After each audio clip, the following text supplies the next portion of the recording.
Pronto, com Boa você. noite. Boa noite, pessoal. Tudo bem? Sou Roberto Ponciano. Sou professor, entre outras coisas, de literatura. Literatura é uma cachaça para mim. Está aqui, eu estou com um cainho aqui do Saramago, fui reler. Engraçado como as coisas se apagam na nossa mente, né? Outro dia eu estava vendo o filme e eu lembrava do filme completamente diferente. Fiz outro filme na minha cabeça. Isso às vezes acontece com os livros, né? Eu realmente gosto de literatura. Muita gente só tem contato com a literatura pela obrigação do vestibular, né? E às vezes até mesmo, estou no doutorado, eu fico vendo, pessoas começam a ficar muito mecânicas com a questão da literatura, né? Tem aquela obrigação de ler muito, mas acabam lendo por obrigação. E ler esse livro, reler esse livro do Saramago, para mim foi fantástico, porque eu relembrei como eu gosto do Saramago, né? Como o Saramago é bom. O Saramago, que é um ponto fora da curva totalmente. Vocês sabem que Saramago não se formou na faculdade, né? Ele entrou e não conseguiu terminar, tentar entender, né? Quem é Saramago, onde ele chegou. Eu não estou aqui com as datas de nascimento e morte dele, também não importa. Isso é muito pouco importante. Mas entender quem é José Saramago. José Saramago é um escritor português, né, que não é um grande acadêmico, né, não é um homem da academia, como existem outros escritores hoje, principalmente que são da academia, que são doutores e pós-doutores e coisa e tais. Muitos foram prêmios Nobel. Agora está tendo uma outra tendência, né? Recentemente foi uma escritora, se não me engano, foi de Moçambique, não foi? Que também não tem essa trajetória. Eu acho interessante, né? Porque a literatura não pode ser só para iniciados, mas o Saramago, ainda que não seja um doutor, é uma pessoa com muita leitura, né? Entender quem é esse homem, né? Ele é filho de trabalhadores. A Europa, ela durante a década de 30 até o final da década de 70, ela passa por grandes transformações, né? O William vai trabalhar isso com vocês. Você tem primeira grande crise, a quebra da Bolsa de Nova York nos Estados Unidos. Você tem um forte, um grande, um crescente movimento fascista na Europa, né? Antes você tem a Revolução Comunista, né, na União Soviética, em 17, e aí a Europa ela se conflagra, né? Uma das saídas para o capitalismo na Europa habilitar movimentos fascistas, né? Tem um livro muito, bem interessante para quem gosta de estudar história, que só tinha edição em português, agora chegou a edição no Brasil, se chama Labirintos do Fascismo, um livro fantástico, fantástico. Ele delineia assim todos os movimentos fascistas na Europa. Muita gente acha que só existiu fascismo na Itália e na Alemanha, né? Itália com o Mussolini, a Alemanha com Hitler. Vocês estão enganados, gente.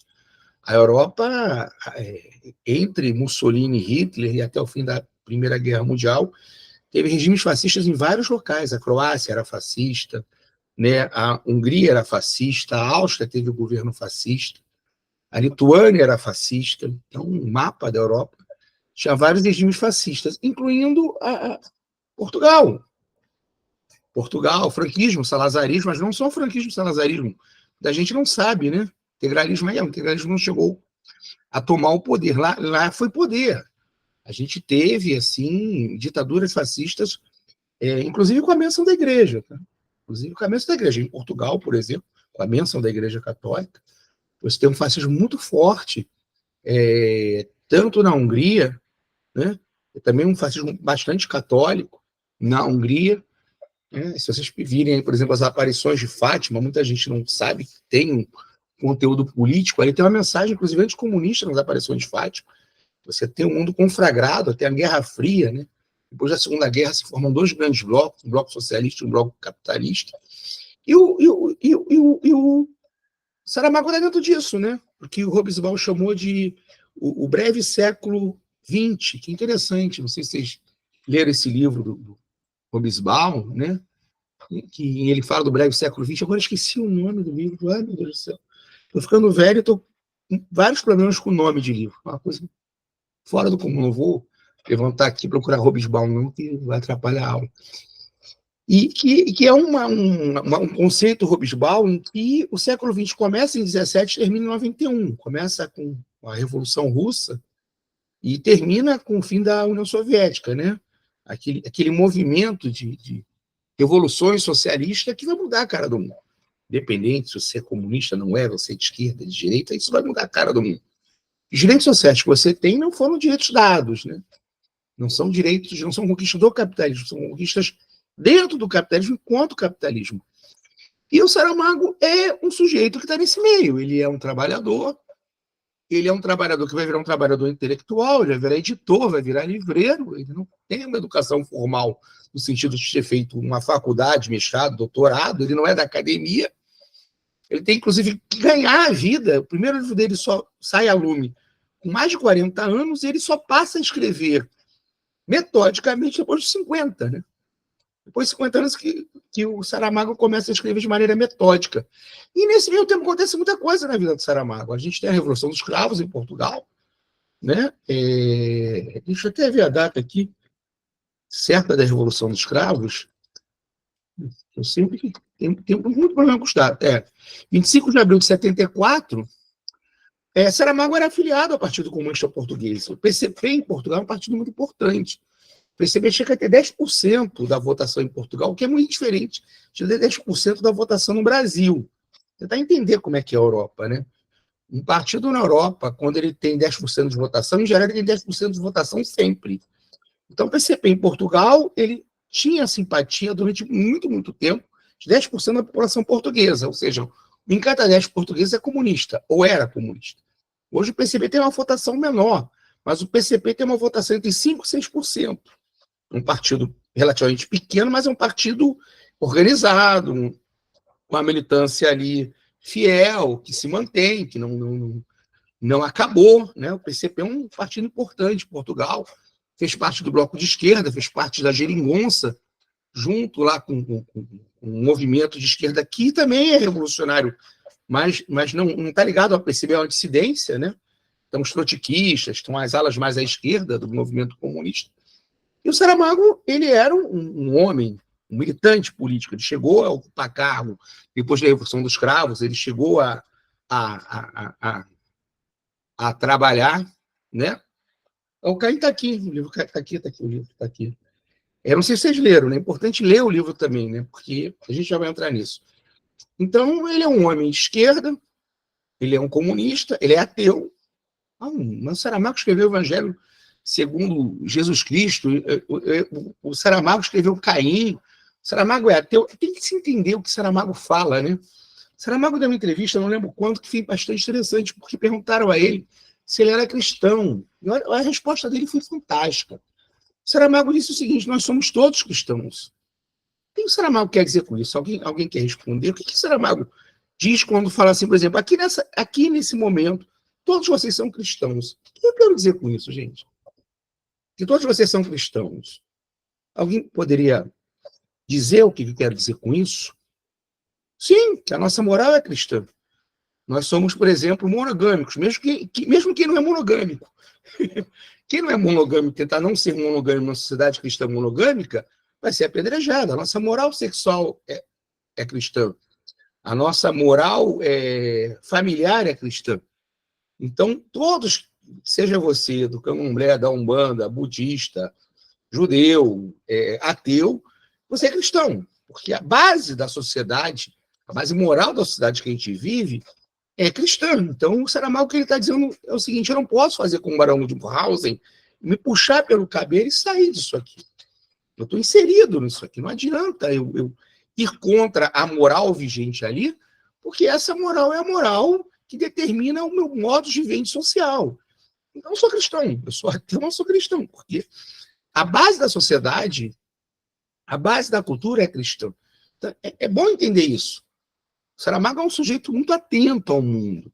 Ele vive no meio da Guerra Fria, ele é militante do Partido Comunista. Ao mesmo tempo, ele diz o seguinte, que nenhuma religião pode ditar o que ele faz e nem o partido. Então, é um militante do partido, mas ele não é um seguidista do partido. Né? Sim. Mas isso virou uma frase, né? Somos todos ligados à cultura judaico-cristã. Mas o que eu digo é o seguinte: se você tentar, dentro de uma sociedade. Mas é essa contradição. Mariana, olha só, você pode chegar para mim e falar: olha, eu não sou cristã, eu não acredito em nada, eu sou ateia, completamente ateia, completamente ateia, beleza. Se você tentar viver fora da moral da nossa sociedade, você vai ser proscrita ou você vai ser extremamente mal vista. Lembra? Já viram o filme Letra Escarlate? Dá um exemplo, por exemplo. Eu acho que é um exemplo bastante bom. Quando eu dava aula, quando eu dava aula sobre Grécia, eu falo de como era vista a homossexualidade na Grécia. Né? É bem interessante. Eu tenho um livro aqui também, não sei onde está, gente, minha casa está uma bagunça de livro. É um horror. É livro demais, às vezes eu não consigo encontrar o que eu quero. Mas esquece. Tem um livro que é sobre a homossexualidade na Grécia. E é bastante interessante pelo seguinte, né? Os gregos, e está falando mais de Atenas, né? Atenas, principalmente. A pederastia virou uma instituição. Né? Sim, mesmo não seguindo a fé cristã, nós temos a nossa moral é cristã. Nossa moral é cristã. Então, por exemplo, na Grécia, o casamento era uma instituição de preservação da ordem. Você sabe que o casamento, em Atenas, o casamento era contra a mulher. Esses ritos que a gente traz desde a Grécia, tem alguns ritos que parecem tão bonitos e são terríveis, né? Por exemplo, quando o homem leva a mulher no colo no casamento, ele está ritualizando uma cena que era uma cena em que esse homem se tornava proprietário daquela mulher. Na sociedade ateniense, a mulher era propriedade do homem a partir do casamento. Antes ela era propriedade do pai e depois virava propriedade do homem. E essa ritualística dele pegar ela pelo colo era como se estivesse pegando uma propriedade e levando para sua casa. Ela tinha que ter obediência cega a esse homem. E o casamento não tinha nada a ver com amor. O casamento tinha a ver com a procriação de filhos e a manutenção daquele pater família. Aquele pai de família que tinha que ter uma prole. E tinha umas crenças muito doidas na sociedade ateniense que, por exemplo, a mulher, sêmen vem de semente, né? Sêmen é semente. O homem é que tinha semente, a mulher não era infértil. Quem era infértil era o homem, na crença da sociedade grega. Lembrando que você não tem a medicina avançada que temos hoje. Então, tinha algumas coisas muito loucas na sociedade grega. Por exemplo, eu casava com uma mulher e essa mulher tinha que me dar filhos, eu tinha que dar filhos para essa mulher. Mas depois de um determinado período de casamento, eu vou mandar depois da aula, pode ficar tranquilo. Depois, aliás, eu já mandei já está com a Agatha aqui, né? Com a Paola, perdão. Depois você manda, Paola. Eu pedi para mandar depois da aula. Tá? Mando sim. Por enquanto foi só sem gabarito. Depois da aula eu mando. Então, por exemplo, se uma mulher fosse estéril, né, ela teria uma grande vantagem na sociedade grega. Porque, por exemplo, se eu tivesse casado com uma mulher e ela não gerasse filhos, ela podia ter relações sexuais com meu irmão, com meu pai, com alguém da minha família, para garantir a continuidade da minha prole pela linha paterna. Que o sexo não era uma questão de amor. E a sociedade grega era uma sociedade muito doida, porque o pater familias, ele tinha domínio absoluto sobre a mulher, e a mulher não tinha direito sobre o seu corpo. As mulheres viviam em quartos atrás da casa e eram vigiadas pelos escravos, né? E pelas escravas elas não iam para a rua sozinhas, mas eram vigiadas na cidade ateniense, porque a única coisa que garantia a prole ser do homem não tinha exame de paternidade, era a fidelidade da mulher, não tinha uma relação amorosa, então aquela fidelidade não era garantida absolutamente por nada que não fosse a vigilância. E na sociedade grega, boa parte desses homens que não tinham com as suas mulheres um laço amoroso, tinham esses laços amorosos, a gente vai chegar lá, já vou entrar no livro, calma, Sebastião, vou entrar no livro. Tinham esses laços amorosos com outros homens, porque eram homens criados para a guerra. O homem grego tinha que ser um homem guerreiro. Então, o homem ateniense, ele era induzido a ficar muito tempo longe da mulher, porque eles também acreditavam que a semente seria melhor se ele tivesse o celibato. Então, uma coisa muito doida, né? Não era quanto mais relações tivesse, era quanto menos relações tivesse. E esse longo período de celibato, essas grandes reclusões, levavam a que os homens tivessem amantes. Então, a pederastia, a homossexualidade na Grécia era uma instituição. Não havia nenhum problema do homem ser gay, embora não houvesse nem nome para isso, né? Então, o pater familias na Grécia, ele tinha a mulher dele, ele podia ter relações sexuais com as escravas. E com os escravos ele podia ter um amante. A única coisa que ele não podia ser é efeminado. Por quê? Não podia, ele era soldado.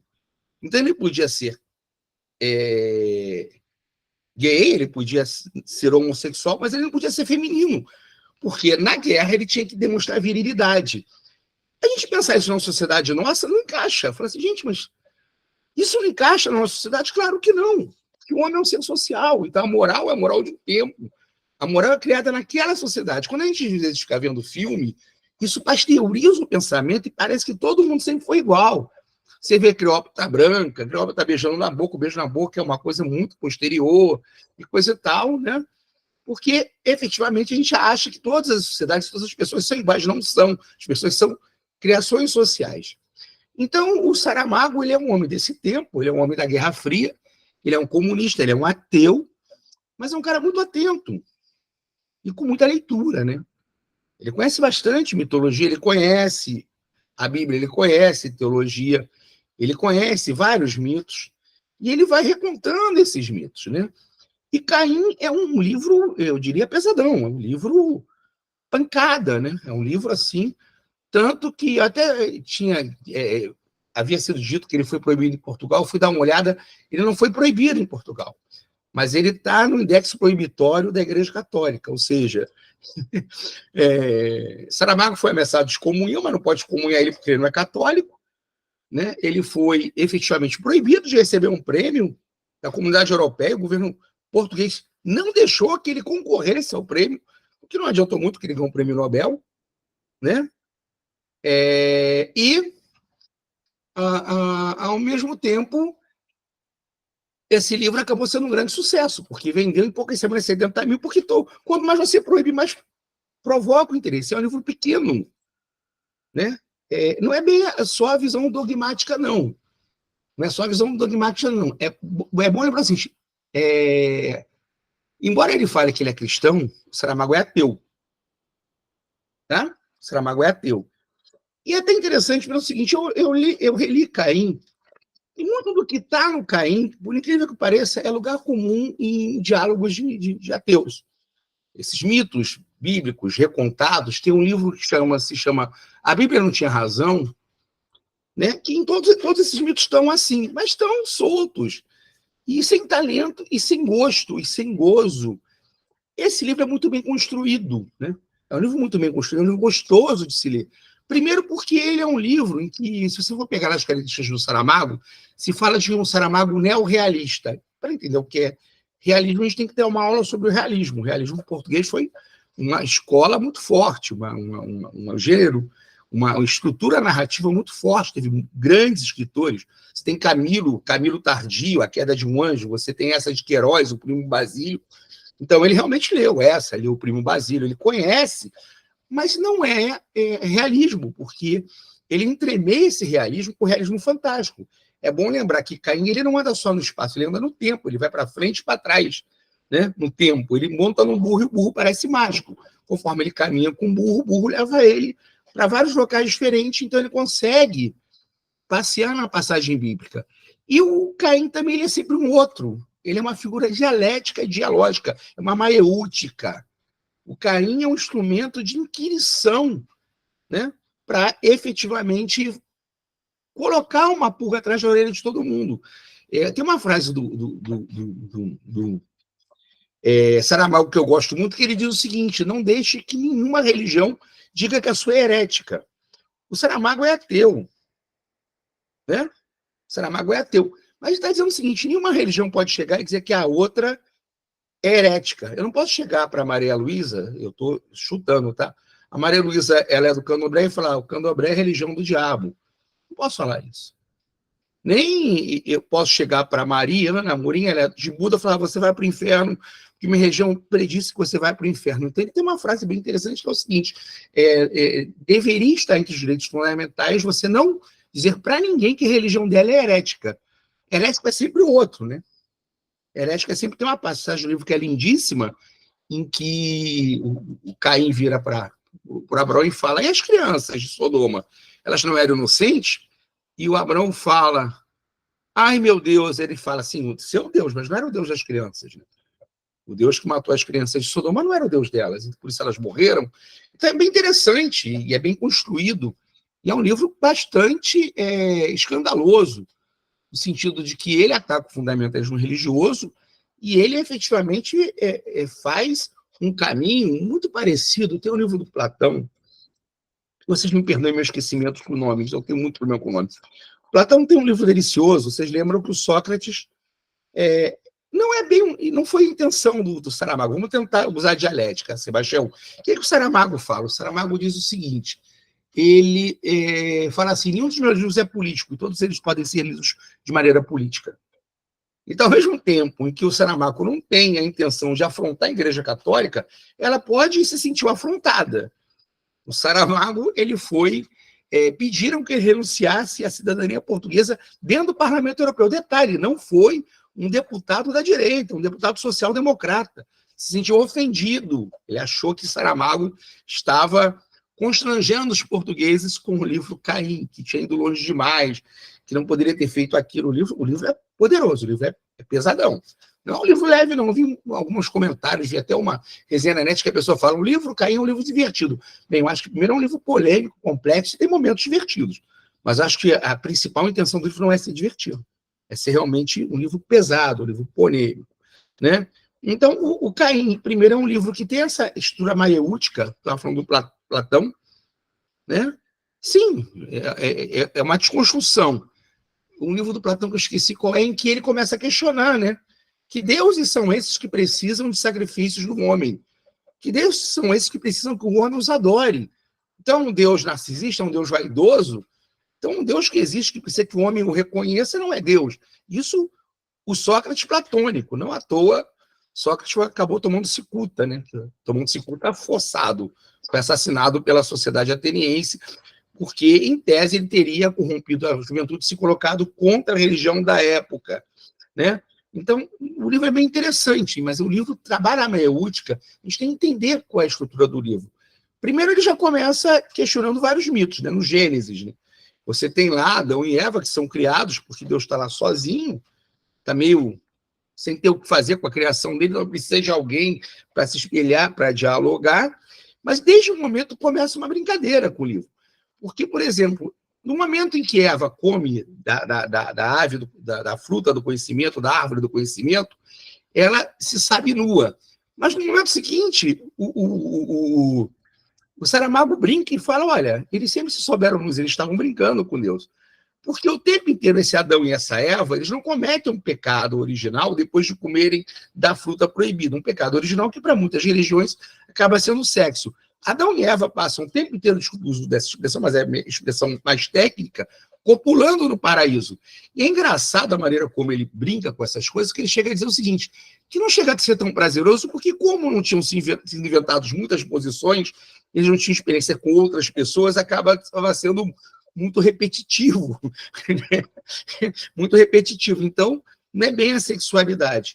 E é interessante como ele vai entremeando essas coisas, que ele coloca o seguinte, a serpente falou com Eva, mas a serpente não pode falar. Então não foi a serpente, foi um sonho.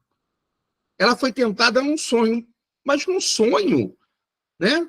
Por que então Deus coloca essa tentação em Eva? E outra coisa que ele vai colocar logo no início, mas peraí, eles se deram conta que estavam nus, eles tiveram acesso ao conhecimento, mas quem não quer ter acesso ao conhecimento? Quem quer ser ignorante? E Deus vai querer que uma pessoa seja ignorante. Como isso pode ser um pecado? Como a curiosidade pode ser um pecado? Como o saber pode ser um pecado? Ou te expulsar porque agora você sabe, ou porque você vai ficar parecido com Deus. Mas que Deus é esse que tem inveja do homem e não quer que o homem se iguale a Deus? Então ele já começa, o primeiro capítulo já é pé na porta, ele não começa devagar, ele começa acelerando, ele começa a 300 por hora na curva, né? E a segunda parte não é muito diferente, né? Porque, e detalhe, todo momento Deus não é onipresente, né? Se vocês olharem, ele tem várias falhas. Deus sai, coloca um anjo para tomar conta do paraíso, e Eva consegue entrar no paraíso, consegue colher frutas, consegue se alimentar no paraíso, seduzindo um anjo, que não sei se vocês viram, tem certas dicas no livro que são deliciosas. O anjo, que não faz sexo, que é assexuado, ele coloca a mão no seio de Eva e fica excitado. Na verdade, que ele fica excitado. E o livro fala, não, mas ele não pode. Como ele é um anjo, é assexuado, não existe nada entre eles. Mas depois nasce Abel, e Abel é louro. Abel é branco, e Caim não é branco. Ou seja, Abel é o filho do anjo. Eva seduz um anjo e consegue as informações que Deus não deu. Deus expulsa os dois, joga eles fora do paraíso e deixa eles numa situação bem precária. Mas é bem interessante, né, pelo seguinte, eles estão nessa situação precária e conhecem outros homens. E aí o questionamento, mas peraí, como é que há outros homens? E o anjo fala, não, há outros homens em vários locais. Ou seja, nesse momento, Saramago já está interpondo ao mito do criacionismo a ideia de que não há um primeiro homem, que os homens foram criados em vários locais. E quando eles saem do paraíso, e quando eles saem dessa mitologia, anacronismo, não entendi. Depois você me explica o que você está vendo como anacronismo. Porque não há um tempo linear. O Saramago está brincando. Professor, posso falar? Pode. O anacronismo quer dizer aqui é que ele usa muitas expressões muito contemporâneas, entendeu? Heterocronismo. Anacronismo. Expressões que ele usa como forma de ironizar, né? São relações muito contemporâneas que não existia há muitos anos, porque os livros, o Gênesis, por mais que ele seja inventado, por mais que seja uma narração, eles foram criados pelo menos 2.000 anos atrás, né? Peraí, vamos devagar. Só colocar uma coisa. Por que não é anacronismo? Ele está trabalhando com uma mitologia que é muito presente. Eu penso assim, eu vejo assim. Tá? Mas deixa eu te explicar por que não é anacronismo. Se você colocar isso na prova, você não vai se dar bem na UERJ, não. Por que não é anacronismo? Ele não está questionando, ele não é um trabalho científico de questionamento dos Gênesis. Não é tipo a Bíblia não tinha razão, que é de 2 antropólogos, que fazem uma pesquisa para dizer o Gênesis não pode ter sido escrito na época que foi dita, porque nessa época não tinha nem escrita. Na verdade, quando se fala que o Gênesis tem 2.000 anos, o Gênesis teria sido escrito, na verdade, cerca de... Como é que é a data mesmo? Acho que é 800 a.C. Então tem um pouquinho mais disso. Eu sei, você estava dizendo que o livro não tinha razão. O que você está falando o livro não tinha razão, realmente. Ele foi escrito pós-exílio, né?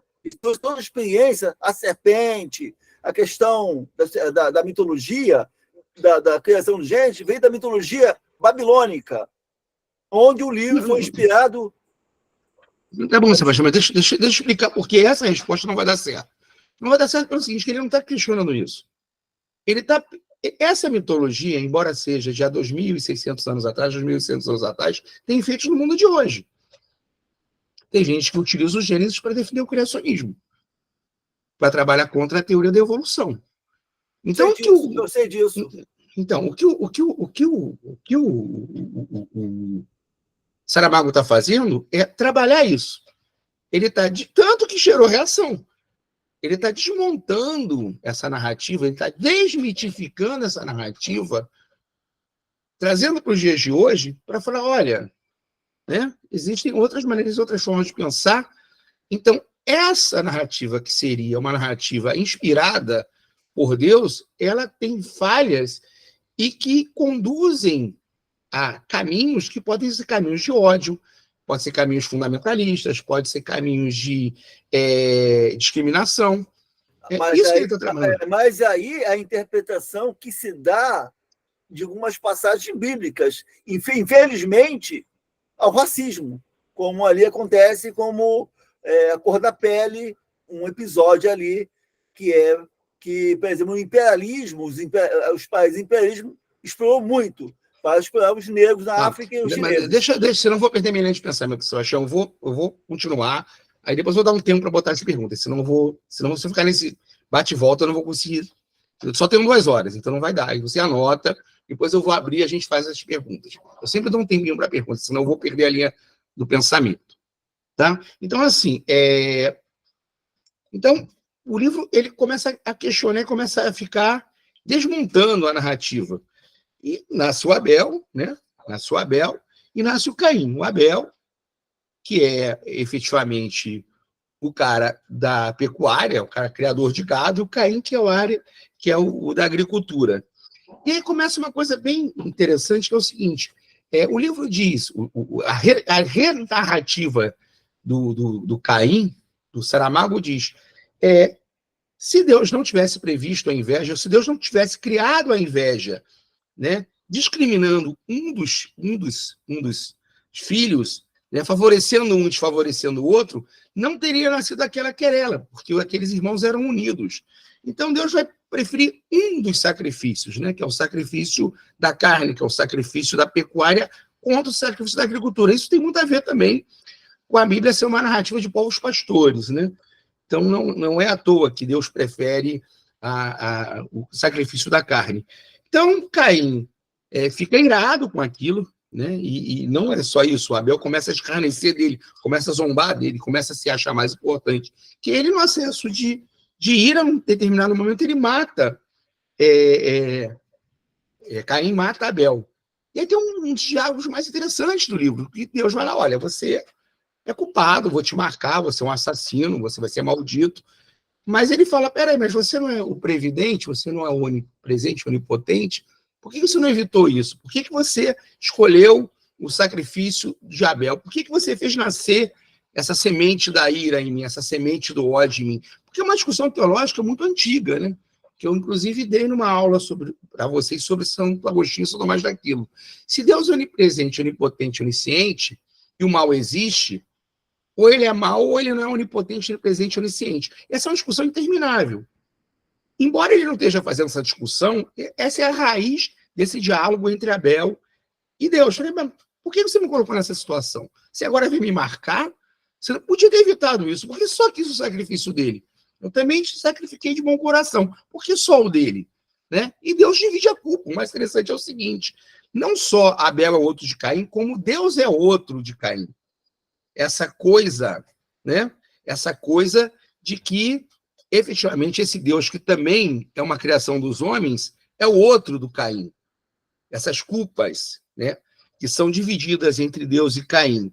Né? Então, Caim sai para o exílio, e a gente tem uma das passagens mais interessantes da narrativa, né? Ele vai encontrar Nod, que ele vai chamar de bom samaritano, aí você vê o heterocronismo, não chama de anacronismo, né? A mistura dos tempos. Como Caim pode falar de bom samaritano, se ele nem conhece o Novo Testamento, mas ele vai falar do bom samaritano. Nem ele entende, nem o Nod entende, só a gente entende. Então, o tempo inteiro, o Saramago brinca com isso também. O tempo do Saramago não é o tempo linear. O tempo do Saramago é o tempo filosófico da narrativa. O Saramago tem essas características, o fluxo verbal contínuo, não respeita a pontuação, não respeita as regras gramaticais, e esse fluxo contínuo do pensamento, em que o narrador, inclusive, vai mudando de pessoa. Ora, o narrador é o próprio Caim, ora, o narrador é o Saramago, é um narrador em terceira pessoa que você não está ali, mas está dialogando com o leitor. Então, essa troca constante de narradores, que é muito do que eu coloquei no texto que eu mandei para vocês, está aí para vocês olharem, que essa coisa do Saramago. O Saramago é muito interessante pelo seguinte, gente, muita gente classifica o Saramago como escritor pós-moderno. Tem uma aula de filosofia sobre a pós-modernidade. Pós-modernidade é a morte das grandes narrativas, né?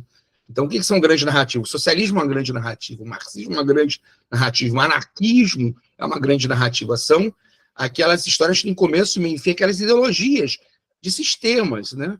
E qual é a característica da literatura pós-moderna? É o fim do romance, né? É o não romance, é o narrador não ser determinado, é experimentalismo na linguagem, a nova linguagem, tudo isso tem no Saramago. Ao mesmo tempo, não dá para dizer que Saramago seja completamente pós-moderno. Primeiro, ele é comunista. Ele é definidamente comunista. Ele nunca disse que deixou de ser comunista. Então, ele segue uma ideologia, ele segue uma grande narrativa. E os livros dele, ao mesmo tempo em que brincam com todos esses limites impostos pela literatura, eles têm sempre uma moral, uma grande moral, eles sempre têm uma grande narrativa. Eles sempre têm uma história a ser contada. Não uma história linear, mas uma história a ser contada que tem um quê, que exorta a pensar. Ele é um existencialista, existe um existencialismo. Então, tem essa divisão em Saramago. Ao mesmo tempo que ele tem características pós-modernas, ele tem características da modernidade. Então, o Caim chega a, qual é o mesmo nome da terra? Esqueci o nome da terra agora, eu não vou lembrar o nome da terra da Lilith, né? Ele encontra Nod, não é Nod, ele quer lugar nenhum. E aí ele vai, primeiro, amassar o barro, conseguir uma comida, e depois ele vai ser o escolhido de Lilith. E aí é bem interessante, porque Lilith é o contrário da Eva. A Eva é a mulher que nasce da costela de Adão. A Eva é a mulher submissa. A Eva é a mulher que pare com dores.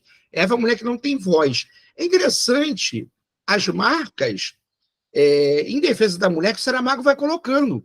Porque a Eva que não tem voz é mais inteligente que Adão. Não sei se vocês repararam, meninas. Que a Eva que não tem voz é que vai lá conseguir comida para o Adão. É a que tem voz. É a que consegue que eles sobrevivam. É a que seduz o anjo. E a Lilith, que é uma figura demoníaca, e quando eu falo demoníaca, não é num sentido Deus e diabo, né? É bom lembrar que o daimon, pelo qual falava Sócrates, é o gênio, é o outro, este ser fantástico. A Lilith é uma figura lendária, mitológica, que seria a primeira mulher. E, ao contrário de Eva, ela não nasce na costela de Adão. Ela é uma feiticeira, ela é potente, ela é vidente, e ela é extremamente erotizada. Enquanto a Eva é submissa, e as mulheres da Bíblia, do Velho Testamento, principalmente, são submissas, a Lilith é o contrário disso, ela é extremamente erotizada. Tem uma passagem aqui no livro, vocês leram o livro, gente? Uma pergunta, leram só a síntese ou leram o livro? Quem leu o livro? Pode levantar a mão, ou falar, ou escrever? Estou falando do livro do Caim, está falando? É. Eu li uma parte. Vocês leram o livro todo? Gente, tem que ler. Essa coisa de ficar lendo só a síntese não é legal, não. Leiam o livro todo. Leiam o livro todo. Eu estou lendo o livro, eu tenho a metade, né? Sim. O livro é curto, é pequeno, o livro é poucas páginas, dá para ler rápido. Sim, mas você leia e releia, e aí veja as críticas. Eu mandei material, tem material que eu baixei. Se vocês quiserem, vou deixar aqui meu zap, podem pedir material por zap também, tá? É bem interessante. E assim, eu acho que uma das partes mais incríveis do livro é de Lilith. Primeiro que, assim, eu entendo, assim, eu leio literatura erótica, eu leio Anais Nin, eu leio Henry Miller, mas eu não esperava. Eu já li o Evangelho segundo Jesus Cristo, do Saramago, o Memorial do Convento, são livros que têm passagens eróticas, mas é um dos livros, uma passagem erótica mais forte que eu já vi em Saramago, né? Porque o Caim ele é descarregado do peso dele, ele é levado por escravas para depois servir no leito de Lilith, e ele descreve uma cena de felação. Eu não vou chegar a detalhes, não leiam, tenham essa curiosidade, você não ficar assim, gente, eu não esperava que o velhinho Saramago, aos quase 90 anos, escrevesse uma cena tão minuciosamente como essa. Então, assim, primeiro, já está colocando lá que essa coisa de sexo com um pecado para ele não rola. E as mulheres extremamente potentes sexualmente, as escravas não sentem culpa nenhuma, né? Escravas que servem a Lilith, mas não são escravas no sentido de serem maltratadas, de serem submissas, submetidas, e elas servem a ele com alegria. Elas não têm nenhum tipo de pecado ou de culpa de estarem servindo ao Caim, servem por prazer. E depois o Caim ele vai passar, o serviço dele de porteiro é só uma desculpa, ele vai ser o amante da rainha, da Lilith, né? Então ele vai acabar pela sexualidade, ao mesmo tempo que ele é muito inexperiente, ele é muito potente, ele vai conquistar a Lilith, né? E é interessante uma passagem do livro, porque o Noah, que é o marido dela, e desculpa a expressão, um corno complacente, ele não tem problema em ser corno, e a Lilith tem vários homens, não só Caim, ele vai sentir inveja de Caim. Mas está isso no livro, eu estou falando sério, gente. Ele é um corno complacente, ele não tem problema. Porque lembra a questão da fertilidade? O Noé era infértil. Então, como ele não conseguiu dar um filho para a rainha, isso tem a ver com a realeza, com a monarquia, com a descendência, ele sentia que a rainha tinha direito de dormir se quem quisesse, desde que desse um filho para ele. Só que ele chega na porta da rainha, ele é proibido de entrar. Ela tem mais poder do que ele, ela proíbe o marido de entrar e ela está copulando lá com Caim. E os sons são aqueles sons terríveis. E ele sente inveja do Caim. Ele sente inveja porque ele está vendo que a mulher dele não está só tendo relações com Caim, ela está sentindo prazer com Caim, ela está se entregando ao Caim. E ele trama a morte do Caim. Né? Uma parte bem surpreendente do livro. Ele trama a morte do Caim, só que Caim não pode ser morto, porque ele tem a marca de Deus. Né? Deus marcou Caim na testa para que ele não fosse morto. E aí, quando ele vai ser morto, tem uma coisa bem interessante, que acontece um milagre. A arma que o cara vai usar para matar o Caim vira uma cobra e ataca o homem, e ele se liberta da armadilha que o Noam faz para ele. Né? Mas, efetivamente, aqui eu lembrei até do Ulisses, né? Do Aquiles, em Troia. O Caim está naquela vida, que é uma vida bem boa. Né? Ele é um escravo cuja função é dar prazer à rainha, e a rainha, inclusive, fala para o Caim: você quer que eu mate o rei? Eu mato. Se quiser, eu mato o rei e fico com você. Ele, não, já está bom ele ser corno e coisa e tal, ele já paga o preço dele. E ele continua no trono lá, servindo a rainha, até que ele engravida a rainha.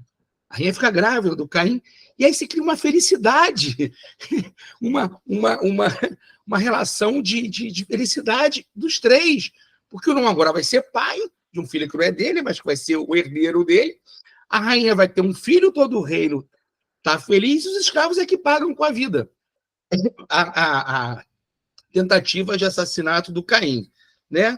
Mas é bem interessante essa inversão no mito. Né? A Lilith é uma mulher poderosa. É uma mulher poderosa e o poder dela é através do sexo. Né? O poder dela é através da sexualidade. Mas o Caim fica meio amuado com aquela vida, ele decide se retirar e continuar o caminho dele. E aí, quando ele monta num burro, ele descobre que a rainha dá um burro para ele, carrega nos alforjes, o burro sai bem paramentado, cheio de comida, ele vai de novo lá para os caminhos, e ele chega a um caminho que não é mais um deserto. E aí tem talvez uma das partes mais sacrílegas desse livro, mais heréticas desse livro, porque ele chega no momento do sacrifício de Isaac por Abraão.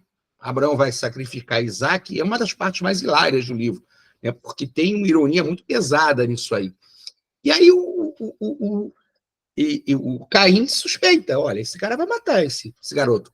E ele começa com a história que vai fazer um sacrifício, e está lá o Isaac bobinho, meio criança, mas cadê o cordeiro, pai? Cadê o animal que a gente vai sacrificar? Não, na hora Deus proverá.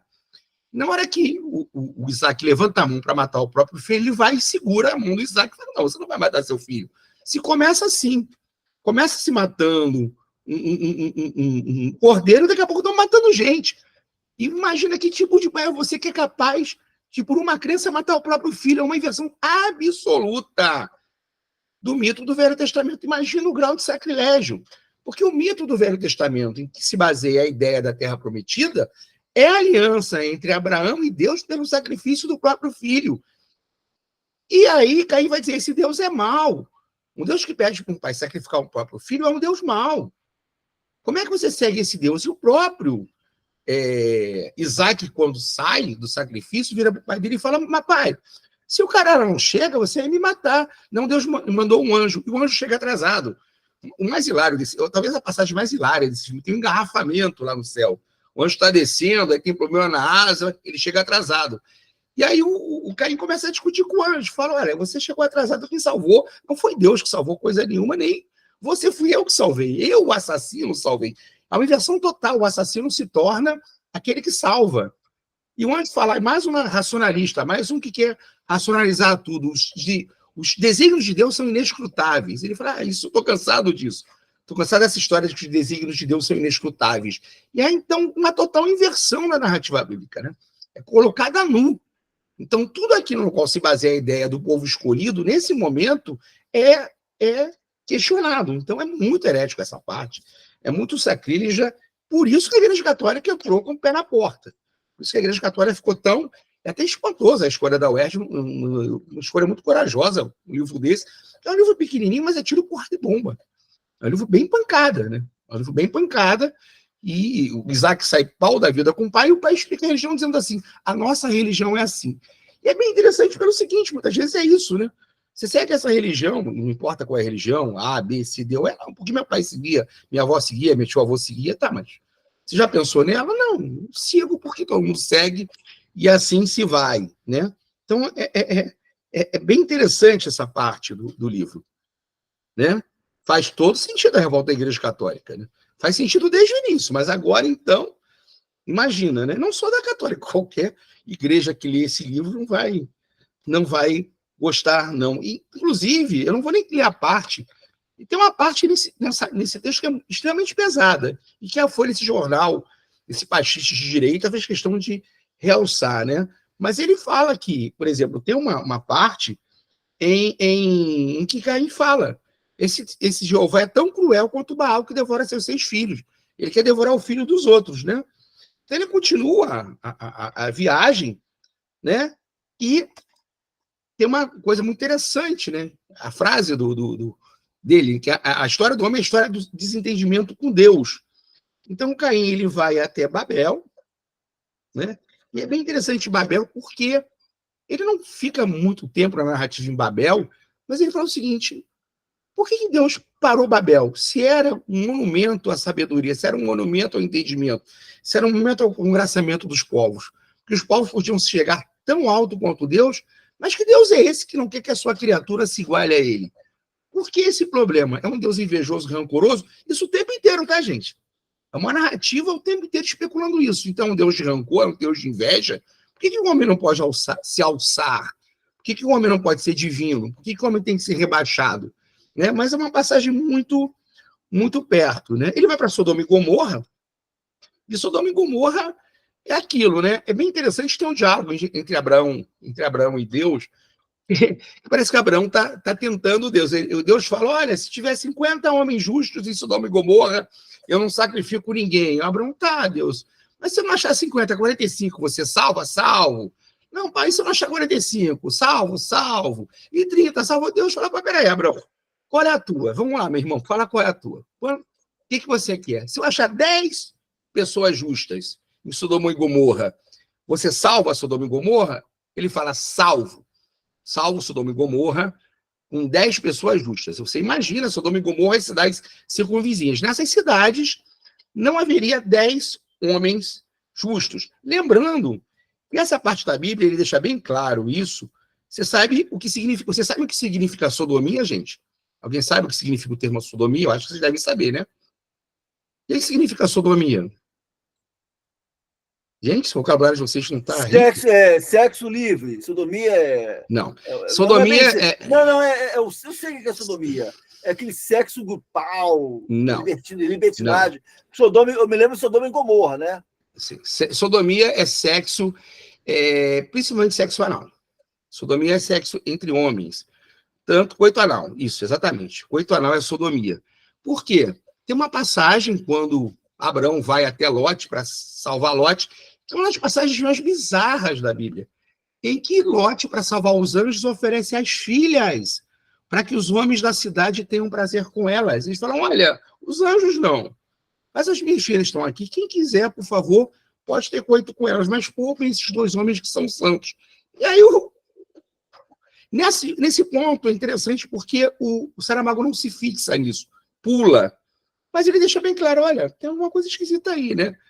Tem uma coisa esquisita aí. E eles são avisados para sair da cidade, porque essa cidade seria uma cidade de pecados, né? O sexo é pecado, e o Saramago vai se fixar em duas figuras aí. A primeira, a mulher de Ló, que olha para trás e morre pela curiosidade, ele volta a dizer: peraí, qual o problema de ser curioso?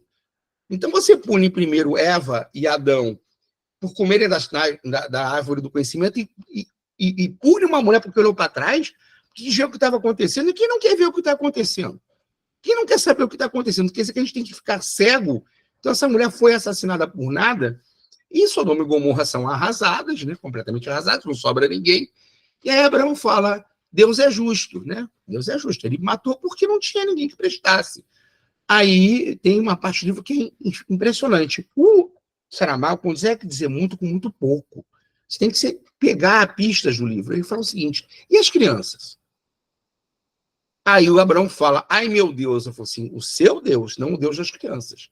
Então, sim, tinha mais de 10 justos na cidade, tinha mais de 10 inocentes na cidade.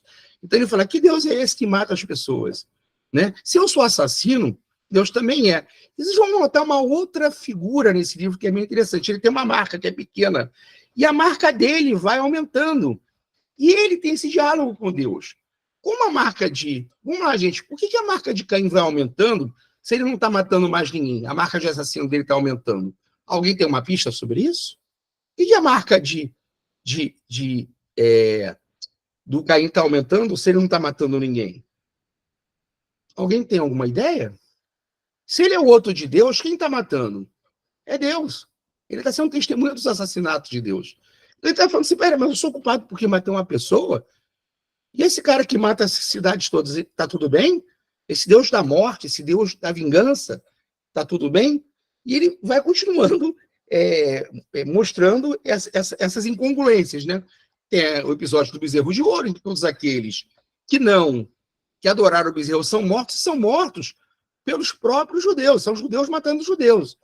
E com a ideia de que se matassem homens, mulheres e crianças das casas em que, por acaso, as pessoas não tivessem se prostrado ao bezerro de ouro, né? Aí ele continua, né?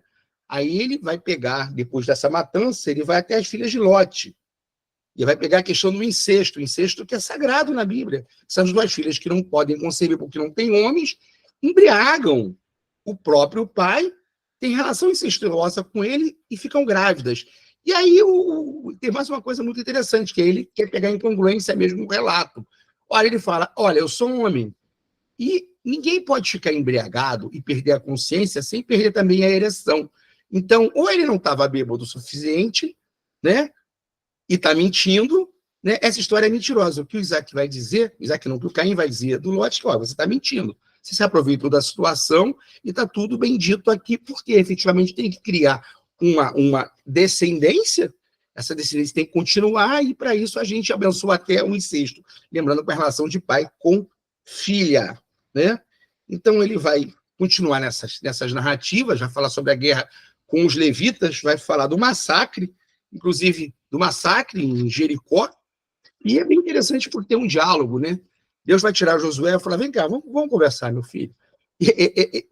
O Saramago usa da ironia de uma maneira espetacular. Ele chama Josué e fala, filho, o que você está me pedindo não dá. Ele, por quê? Você está pedindo para eu parar o sol, não tem como parar o sol. Por quê? Porque não é o sol que gira ao redor da Terra, filho, é a Terra que gira ao redor do sol, então não dá. Não vai dar porque não rola. Ele, tá, beleza, então para a Terra. Eu falei, não posso parar a Terra. Se eu parar a Terra se desmancha. Todas as pessoas que estão aqui vão cair fora, vão cair do planeta. O planeta se mantém equilíbrio porque ele está girando. Você não quer que eu vá contra a minha própria criação, contra as minhas próprias leis. O que eu faço? Nada, você faz um discurso lá, diz que parou o sol, vai todo mundo acreditar, e beleza. O Josué volta a fazer aquele discurso para o sol parar, mata todo mundo, e novamente ele fala, peraí, mas são quantos aqui? 12 mil mortos. Aí ele novamente cai, peraí, mas eu matei um. Eu matei um, eu sou assassino. Ele matou 12 mil só porque não eram judeus e está tudo bem? Como é que é isso? Né? Lembrando que esse tipo de pensamento dá origem à ideia realmente que um povo escolhido pode matar o outro. Se eu não partilho da sua crença, se eu não partilho da sua fé, se eu não partilho dos seus princípios. Então é pancada em cima de pancada em cima de pancada, né? Ele volta a Lilith, né? Ele vai descobrir que o Noah já morreu e ele volta a ter relações com a rainha, e ele vai contar das histórias, das andanças dele, e vai dizer, olha, eu estou sendo castigado porque eu sou assassino, e esse Deus que vocês cultuam está matando milhares, né? E aí ele vai dizer para Lilith que esse Deus, o é louco, é mau, porque não é possível que ele se compraza com essa série de assassinatos, né? Então ele começa a tentar entender qual é o destino dele, por que ele está vagando, né? Até onde ele vai. O livro continua sendo pancada em cima de pancada, em cima da mitologia bíblica, né? Ele vai até Jó, ele vai no tempo e no espaço, ele vai para frente e vai para trás. Ele vai até Jó, que é um livro mais recente, e é bem interessante porque ele vai acabar encontrando Deus, ele vai conversar com Deus. E ele mostra que assim, é bem bizarro, porque Jó é visto como uma figura de grande fé. Mas ele fala, mas peraí, esse Deus que é bom está brincando com a vida de um servo que é fiel e que é justo e que não cometeu nenhum pecado, Por causa de uma aposta com o demônio, por causa de uma aposta com Satã. Então, porque ele quer ganhar a aposta com o Satã, ele deixa que o Satã faça tudo com Jó. E outra coisa, Satã usa de elementos da natureza com poder que seria só de Deus. Ou ele usa desses elementos com a anuência de Deus, ou ele é tão potente quanto Deus. E ele vai questionar Deus, e ele fala assim, não, mas eu matei os filhos de Jó, matei outros filhos. Mas ele fala assim, peraí, mas outros filhos? É só uma quantidade, as pessoas são só número para você. Então, os diálogos são muito, muito potentes. Os diálogos são extremamente assim, espantosos, né? Não à toa ele acaba sendo proscrito pelo index proibitório. A última parte é a parte em que ele vai para a arca, né? É bem interessante a arca, porque ele pega as medidas da arca e fala, olha, não cabe, né? Dentro da arca, as medidas que estão aí não cabem todos os animais da terra.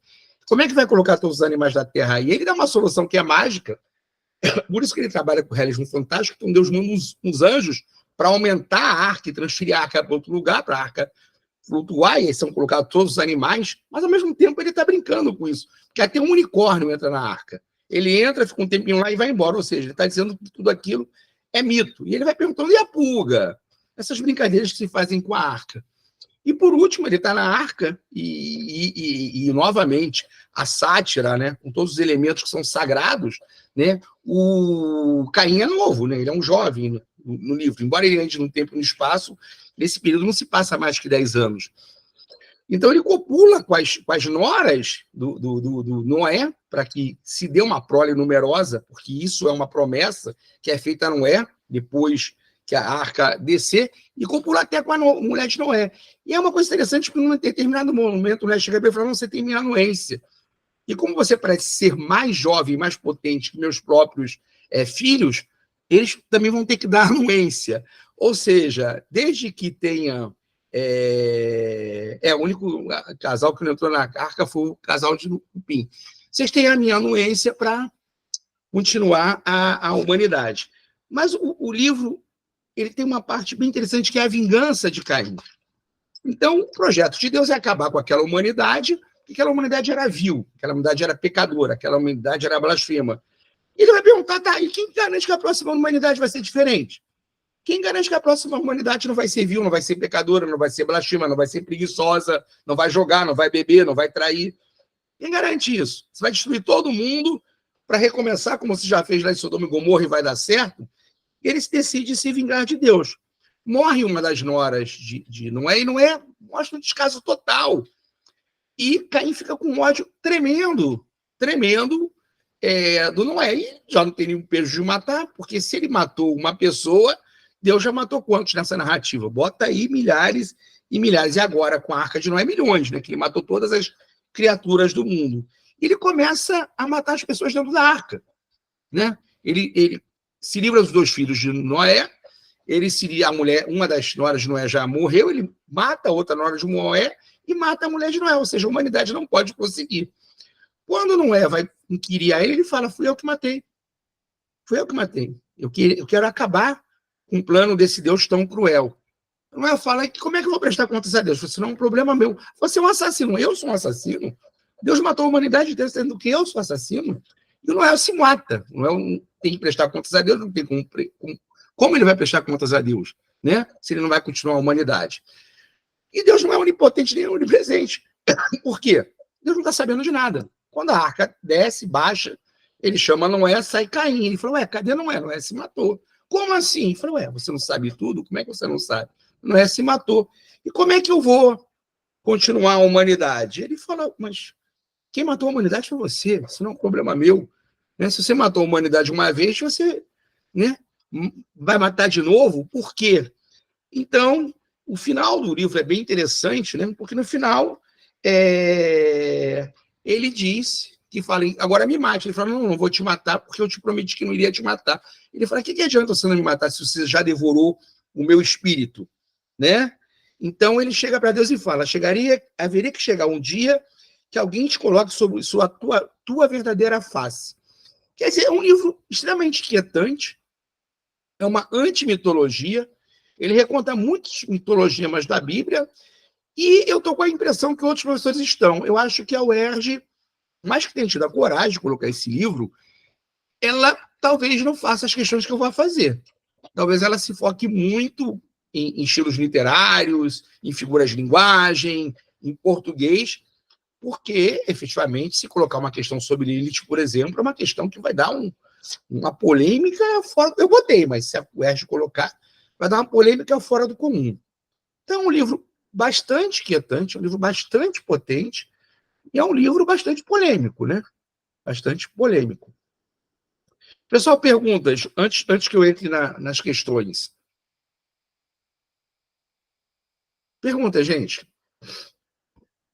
Ninguém tem perguntas? Não, a única pergunta que eu ia fazer é aquela, né, de que o livro de Gênesis, como você havia dito, né, eu li o livro A Bíblia Não Tinha Razão, a Bíblia foi um projeto político de engrandecimento do Estado de Israel.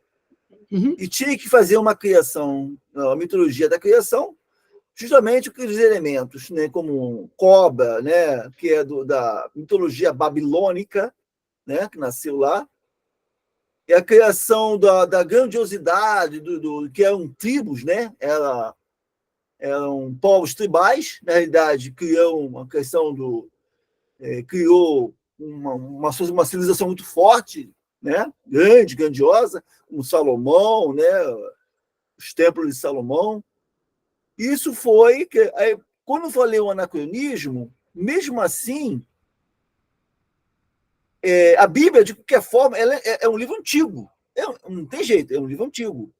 É por isso que eu acho que quando o Saramago ele fez a crítica, né, usou muitos elementos anacrônicos, né, feito, mas tinha que fazer isso porque tinha que dar um efeito irônico à obra, né, muito forte. E a marca, né, da obra dele é muita ironia, né, para poder criticar o modelo católico, a posição da moral católica. Isso que eu percebi no livro que eu li. Essa foi a minha percepção, tá? Desculpe aí, tá? Vamos lá, eu não discordo que ele tenha feito uma ironia, nenhuma crítica. Eu só não acho que seja anacrônico pelo seguinte: astrologia é anacrônica ou não? As pessoas acreditam em astrologia. Então, por exemplo, se eu faço uma crítica à astrologia, eu não estou sendo anacrônico porque as pessoas acreditam piamente nisso. Se for perguntar aqui nessa sala, eu tenho certeza que 90% das pessoas acreditam em astrologia. Então, se eu faço uma discussão de astrologia nos dias de hoje, e vou questionar ou criticar, eu não estou sendo anacrônico. E, lembrando, a ideia do Saramago é fazer literatura. Senão ele teria escrito o livro A Bíblia Não Tinha Razão, que é um livro de antropólogos. Ele vai escrever literatura, então ele vai criar efeito. Lógico que ele vai criar inquietação. Mas ele cria, por exemplo, uma narrativa fluida, uma narrativa potente, um livro gostoso de ler. Eu estava rindo sozinho aqui com o livro. O livro é engraçado, eu ria. Eu ficava lendo, eu ficava rindo. Sim, mas assim, por que se você colocar anacronismo na prova, não vai estar correto?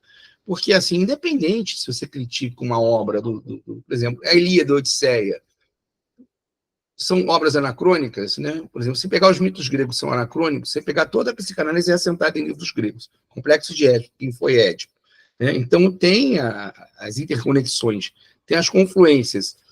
Não pode se considerar anacrônico porque isso tem feito nos dias de hoje. Tem gente que acredita, vamos lá, independente da pessoa ser cristã ou não, há formas e formas de ver a religião. Tem gente que olha para o Velho Testamento e acha que é um livro mitológico, que acredita em Deus, acredita em Jesus, e tem a sua religião, mas fala, não, pera, o Velho Testamento tem que ser visto com reservas. Tem gente que acredita piamente. Então, se as pessoas, nos dias de hoje, acreditam piamente nesse livro, alguém faz uma obra questionando isso, não é anacrônico. Seria anacrônico se ninguém mais acreditasse nisso. Se ninguém mais acredita nisso e ele faz uma crítica, seria anacrônica. Por exemplo, se eu discutir astrologia, eu estou sendo anacrônico? De quando é a astrologia? De quando são os mapas astrais? As pessoas acreditam piamente em astrologia. Então, assim, se você colocar que é um livro que tem uma crítica anacrônica, não vai colar. Não vai colar, assim. Você vai botar a questão e ninguém vai aceitar. Eu acho que você tem que ir por outro lado, tá?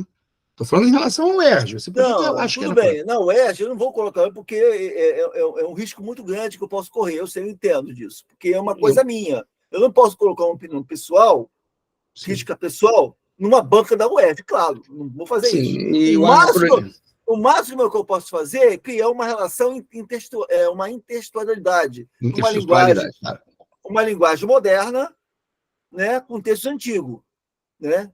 que é uma intertextualidade, né? Intertextualidade. É o que o Saramago fez muito bem. Ele fez vários, criou essa linguagem intertextual. Pessoal, quem mais? Tem perguntas, observações? Gente, alguém leu o livro todo? E vocês? Alguém já leu o livro todo? Até a prova dá para ler o livro algumas vezes, tá? Ver outras opiniões, entrar em outros vídeos, ver outras questões. Acho que não vai cair tanta questão de literatura. Vai. Talvez tenha alguma conexão com o realismo português, né? Embora o Saramago não seja realista no sentido da escola literária. Realismo não é realismo, tá, gente? Realismo é romance de tese, que é provar algumas coisas. Então, isso é uma discussão literária. Gente, ninguém quer falar nada. Eu fico sempre muito assim quando as pessoas não falam nada. Pessoal, eu vou colocar aqui as questões, porque eu acho que vai ajudar. Eu fiz algumas questões sobre o livro, sobre a narrativa, né, do Caim de Saramago, e eu achei um livro fantástico, né? Mas opinião minha. Saramago, eu gosto demais, né? Vocês já leram Ensaio sobre a Cegueira, não? Não terminou de ler? Você leu, Mariana? Ensaio sobre a Cegueira? Ou já leu o livro inteiro? Você botou assim, mas eu... Não. Ensaio sobre a Cegueira é fantástico. Fantástico, né? Engraçado, o filme é bom, mas eu não gostei do filme tanto quanto do livro. Eu gostei mais do livro. O livro é melhor. O livro é melhor. Ensaio sobre a Cegueira, o livro é melhor. Tem o Memorial do Convento. O Evangelho segundo Jesus Cristo é outro livro bastante herético, né? Jesus e o diabo são companheiros no deserto. Fala, Beatriz. Levantou a mão, pode falar. Liga o microfone e fala, pode falar. Oi, professor, com licença. Uma coisa que eu queria te perguntar, uma dúvida que eu tinha, é que o José Saramago, ele tem um estilo de escrita muito, muito único, é muito diferente, tanto é que os diálogos, eles não são separados por travessão. Uhum. E os nomes, por exemplo, dos personagens são todos em minúsculos. Isso eu entendo que ele queria fazer uma desconstrução para mostrar que Deus, ele é colocado com letra minúscula para mostrar que ele é tão humano quanto qualquer outra pessoa e tão falho quanto qualquer um, mas, na sua opinião, essa falta de travessão nos diálogos em geral, o fato de que todos os diálogos são apresentados como textos e estrofes diretos, tem algum motivo específico que ele pode ter feito isso? Tem a questão não só uma escolha estilística. Não, isso tem muito a ver com o fim do romance, o fim da narrativa. Tem a ver com a desconstrução como escola literária. O Saramago é muito atento, né? Você tem o Joyce, do Ulisses, você tem aqui no Brasil o Guimarães Rosa, que, embora ele vá botar lá os pontos, ele faz uma reinvenção da linguagem. Você já leu o Guimarães? Tem palavras que o Guimarães significam completamente diferente. E ele escreve no fluxo de voz, de tempo, das pessoas que falam, da maneira como as pessoas falam. E ele usa a linguagem dele como ele quiser. Você tem uma ideia? O Guimarães tinha uma coisa muito engraçada, porque foram feitas várias reformas no nosso português, né? E aí ele editou um livro, não sei qual deles, e tinha acabado de ter uma reforma. Aí o editor do livro começou a corrigir o livro, deu uma confusão, um inferno com o Guimarães. Mas quem mandou você mexer no que eu coloquei aí? Não, mas teve a reforma, dane-se a reforma. A reforma não é um problema meu. Então, você tem essa questão, já no fim do modernismo, que lá na Europa não é modernismo, o modernismo na Europa é o simbolismo, né? No fim das vanguardas, que é a questão da desconstrução da linguagem. Então, embora o Saramago não chegue ao limite disso, ele está nisso, ele não é bem um desrespeito com Deus. Porque, na verdade, você pode até entender que Deus é em letra minúscula, porque ele quer colocar ele no rol dos humanos, mas todos os nomes são em minúscula. Então, Caim é em minúscula, Abel é em minúscula, todo mundo é em minúscula. Então, ele não trabalha com um nome próprio destacado. Isso é uma desconstrução da gramática normativa, uma desconstrução da linguagem mesmo. Você pode até, digo que não vai estar errado, dizer, olha, coloca Deus igual a Caim, é verdade.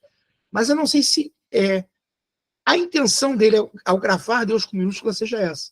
Acho que a intenção dele é outra, assim. Essa questão da desconstrução do fluxo contínuo, né?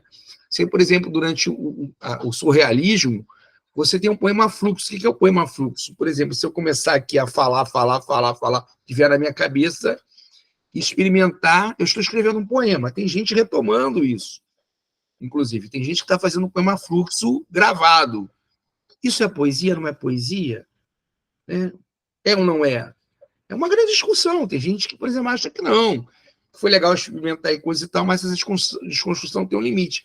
Se pegar o concretismo... Você já viu um poema concreto, Beatriz? Já viu ou não? Já li vários, são muito bons. Não, mas Eu tem poema gosto muito de concreto que é... concretismo. Tem poema, Concretismo é muito legal. tem poema que é só um card. Tem poema que é só uma figura. Uma figura pode ser um poema. Tem poema que é só uma propaganda. Qual o limite? Entendeu? Então, assim, se você olhar o Saramago, que é um cara muito atento à literatura, ele está nesse limite. Por isso que eu falei que é um cara que namora a pós-modernidade, namora a desconstrução, mas, ao mesmo tempo, ele está muito preso à grande narrativa. Ele é marxista, ele é comunista. Então, na sua opinião, professor, você acha que teria uma questão na UERJ que poderia fazer essa relação Sim, entre diferentes gêneros textuais e movimentos que o José Saramago se inspira Sim, nos dias dele, seguramente. sobre o pós-modernismo, o concretismo e coisas assim? Sim, seguramente. Ok, obrigada. Tá mais com cara de UERJ do que colocar Lilith, a não ser que eles realmente queiram chutar o pau da barraca. A não ser que eles queiram chutar o pau da barraca. Eu vou botar a escrava de Lilith fazendo felação, mas eu acho que eles já estão chutando o pau da barraca. Eu vi uma entrevista de um professor, gostei muito, que ele estava falando assim: olha, eu acho que a UERJ teve muita coragem em escolher esse livro, mas ela vai dar uma diminuída na prova, entendeu? Vai botar muita questão de gramática, normativa, de figura de linguagem, intertextualidade, porque senão é uma prova para no dia seguinte estar sendo manchete no qualquer jornal, entendeu? Porque efetivamente mexe. A gente vive um momento de muito fundamentalismo religioso no Brasil. Você imagina uma prova que vai lá e vou enfrentar, vou botar tudo quanto é parte polêmica do livro. Não que não vai surgir alguma, mas acho que vai vir combinada. Na minha opinião, vai vir combinada. Vai falar muito de figuras de linguagem, figuras de texto, vai pegar as escolas literárias, por exemplo. Pode falar um pouquinho de realismo em Portugal, né, que realmente ele conhece os escritores portugueses. Há um quê de realismo, mas ele não é realista. Há muito de realismo fantástico. Né? Inclusive, pode fazer uma menção a essa escola que é bem latino-americana do realismo fantástico. Que é bem latino-americana. Deixa eu botar as questões aqui. Mais perguntas? Quer mais alguma coisa, Beatriz? Até porque, professor, os candidatos podem ter candidatos fundamentalistas fazendo prova. Pois é, mas aí não adianta o candidato fundamentalista botar a resposta da cabeça dele que vai. Não vai adiantar botar recurso, não vai lugar. Complicadinho, né? Mas tem que ser científico, né? Entender ciência, que é um ambiente acadêmico. Um ambiente acadêmico. Então, acho que não vai dar muito certo, não, a pessoa colocar o que está na cabeça dela, porque não vai ser o que está na cabeça dela que vai, né? Deixa eu ler aqui. Qualquer coisa, vocês me dão um grito que eu vou estar fora aqui do programa lendo a questão, né? Como o Senhor, também conhecido como Deus, sabe, percebeu que Adão e Eva, perfeitos em tudo, que apresentavam à vista, não lhe saiu uma palavra da boca, nem emitiam ao menos um simples som primário, que fosse, desde ficar irritado consigo mesmo, uma vez que não havia mais ninguém, surgindo do Éden, a quem pudesse se responsabilizar pela gravíssima falta. Quando os outros animais, produtos, todos eles, tal como os dois homens, tu faça-se divino, uns por meio de indivíduos e rugidos, outro com roncos, chilreios, assobios e cacarejos. Desfrutavam já de voz própria. Acesso de ira, surpreendente em quem poderia ter funcionado com outro rápido Fiat, correu para o casal e, após um outro sem contemplação, sem meias medidas, enfiou-lhes a língua pela garganta abaixo.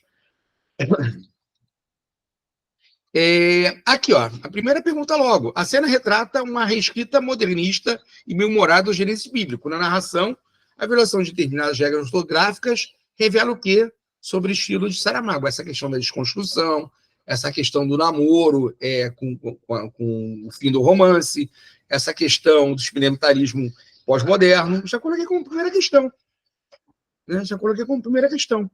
Seguramente pode ter uma questão sobre isso. Né? Em que se inspira essa desconstrução de Saramago? Você pode citar Joyce, do Ulisses, você pode citar o nosso Guimarães Rosa, você pode citar a Clarice Lispector.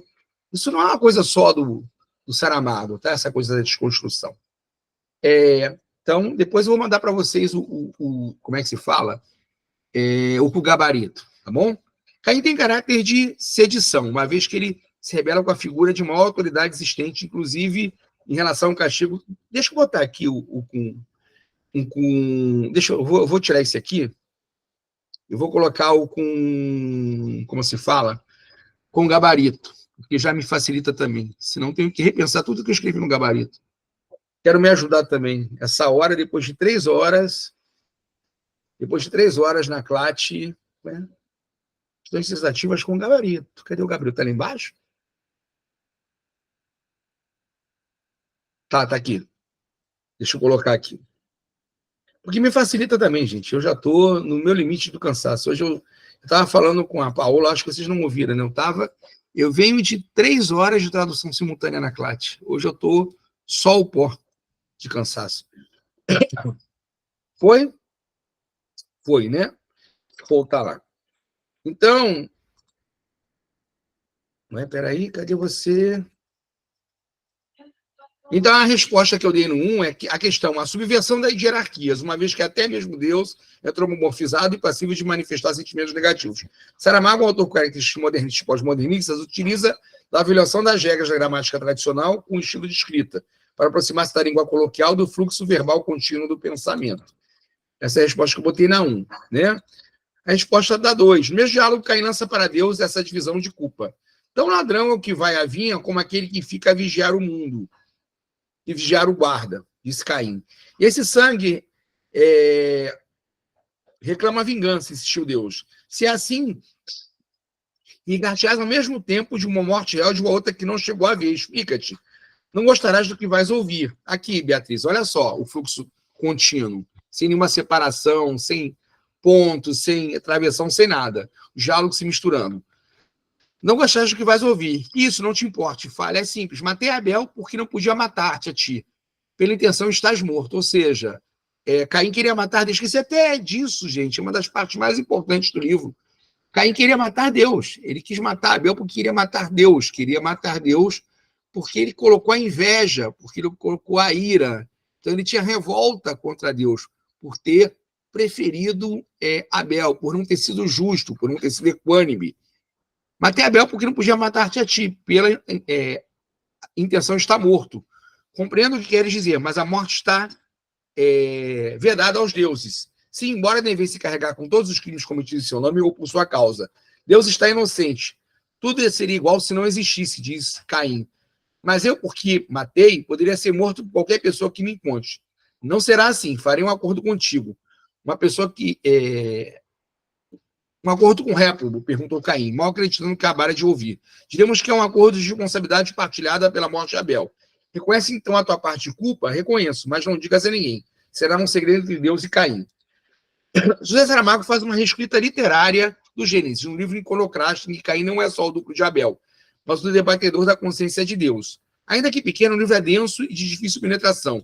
Explica a ideia de divisão de culpa entre Deus e Caim na morte de Abel. Segundo Saramago, qual era a real intenção de Caim a matar Abel. Isso aqui eu peguei da autora desse texto, que é bem interessante. Eu deixei o arquivo para vocês olharem. Ela faz um estudo bem legal do Caim de Saramago. Eu li esse estudo antes da aula, tá? Texto completo nesse artigo. A responsabilidade pela morte de Abel é de entre Deus e Caim, uma vez que o Criador aceita e reconhece que ocasionou ou no mínimo sugestionou o homicídio.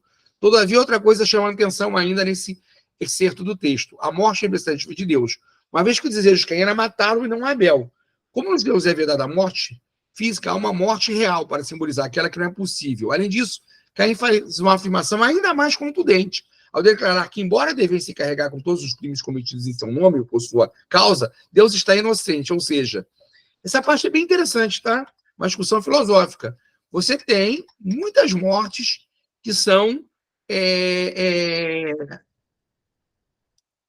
Você tem muitas mortes que são atribuídas a crenças em Deus, né? O fascismo tinha uma crença...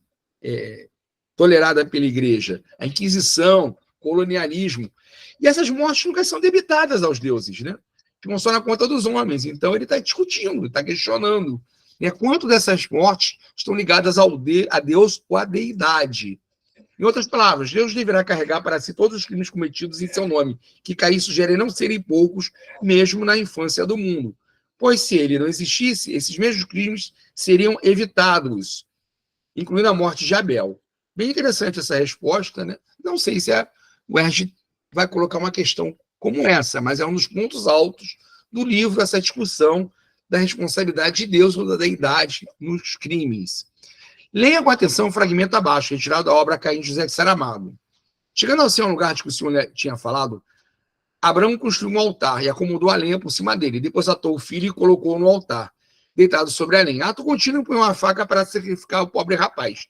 Já se dispõe a cortar-lhe a garganta quando sentiu que alguém lhe segurava o braço, ao mesmo tempo que uma voz gritava: "Que vai fazer você, velho malvado? Matar seu próprio filho? Queimá-lo? É outra vez a mesma história. Começa por um cordeiro, acaba-se por assassinar aquele que mais se deveria amar. Foi o Senhor que ordenou? Foi o Senhor que ordenou?" Debatia-se Abrão. "Cale-se, ou quem o mata aqui sou eu." Desate já o rapaz, ajoelhe-se e peça-lhe perdão. "Quem é você?" "Sou Caim, sou o anjo que salvou a vida a Isaac." "Não, não era certo. Caim não é nenhum anjo." Anjo é este que acabou de pousar com um grande grito de asas e começou a declamar como um ator tivesse ouvindo finalmente a sua deixa. "Não levantes a mão contra o menino, não lhe faças nenhum mal, pois já vejo que és obediente ao Senhor, disposto por amor dele a não poupar nem sequer o teu filho único." "Chegas tarde", disse Caim. "Se Isaac não está morto, foi porque eu impedi." Caim é uma obra iconoclástica. Descreva com a intenção de Saramago ao reescrever mitologias bíblicos sobre a luz laica humana como o mito do sacrifício de Isaac. José Saramago faz uma reescrita do texto bíblico sem intenção teológica. A reescrita é centrada no homem, na centralidade dos sentimentos e relações humanas na representação dos mitos. Assim, o mito fundador do Velho Testamento da Terra Prometida a Abrão torna-se uma história de loucura fundamentalista, em que um pai é capaz de matar seu filho por causa de sua crença. Assim, o livro faz inquirições filosóficas sobre os fundamentos do cristianismo, laicizando e desmitificando as passagens bíblicas, mostrando as incongruências da escritura chamada sagrada. Aí, esse é seu nome? Desculpa. Aí, Sebastião, por que eu falo que não é anacrônico, né? Você tem uma reescrita da Bíblia não com intenção teológica, mas com intenção de laicização, de trazer para o cotidiano e dizer que quem funda o mundo é o homem, quem cria o mundo é o homem. Isso é dito logo no 2º capítulo, né? Quando Eva pergunta ao anjo: "E esses outros homens?" "Há-os por todos os lados. E eles foram criados por Deus?" "Isso eu não sei te dizer." Então, você tem o tempo inteiro essa tessitura para fora, né? Esse duplo que remete para fora do texto para dizer: olha, quem cria o mundo são os homens e não a escritura. Então, essa é a intenção do Saramago ao reescrever. Não é uma questão teológica, ele não está discutindo teologia. Ele está tentando laicizar esses mitos e dizer que quem constrói o mundo são os homens. É um texto humanista e é um texto, como se fala, existencialista, né? Que é outra coisa pelo qual o Saramago passa, o existencialismo. Saramago é um autor ateu comunista que se utiliza de mitologias bíblicas para construir muitas das suas narrativas, incluindo Caim. Ele trabalha com a desconstrução da linguagem, desobedecendo regras da gramática normativa, embaralhando períodos, a não utilizar de forma como pontuação.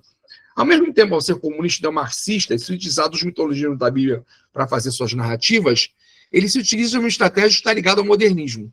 Sente uma característica modernista e outra pós-moderna no texto de Saramago. Em Saramago, uma das características bem claras da chamada pós-modernidade literária está na desconstrução do texto, na quebra da hierarquia normativa da gramática dita culta e na variação do foco narrativo, assim como no uso indiscriminado de minúsculas e da não linearidade da narração, né? O narrador fica mudando. Ora é o narrador em primeira pessoa, ora é o narrador em terceira pessoa, ora chama o leitor para participar da leitura. Do outro lado, a utilização de mitologias bíblicos, tá? Mitologia, mas é masculino. Botei bíblicas, mas é bíblicos, desculpe.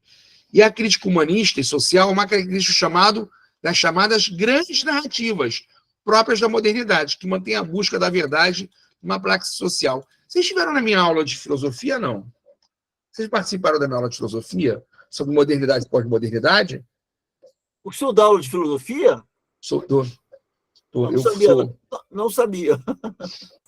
Sabendo agora. Quando é sua aula de filosofia, professor?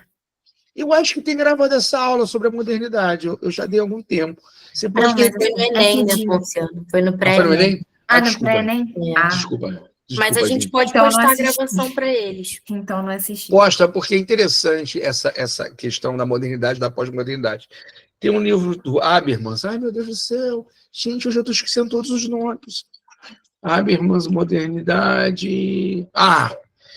Gente, que coisa alcançar. Estou esquecendo os nomes. Modernidade, um projeto inacabado do Habermas. Tem um livro que ele chama Modernidade.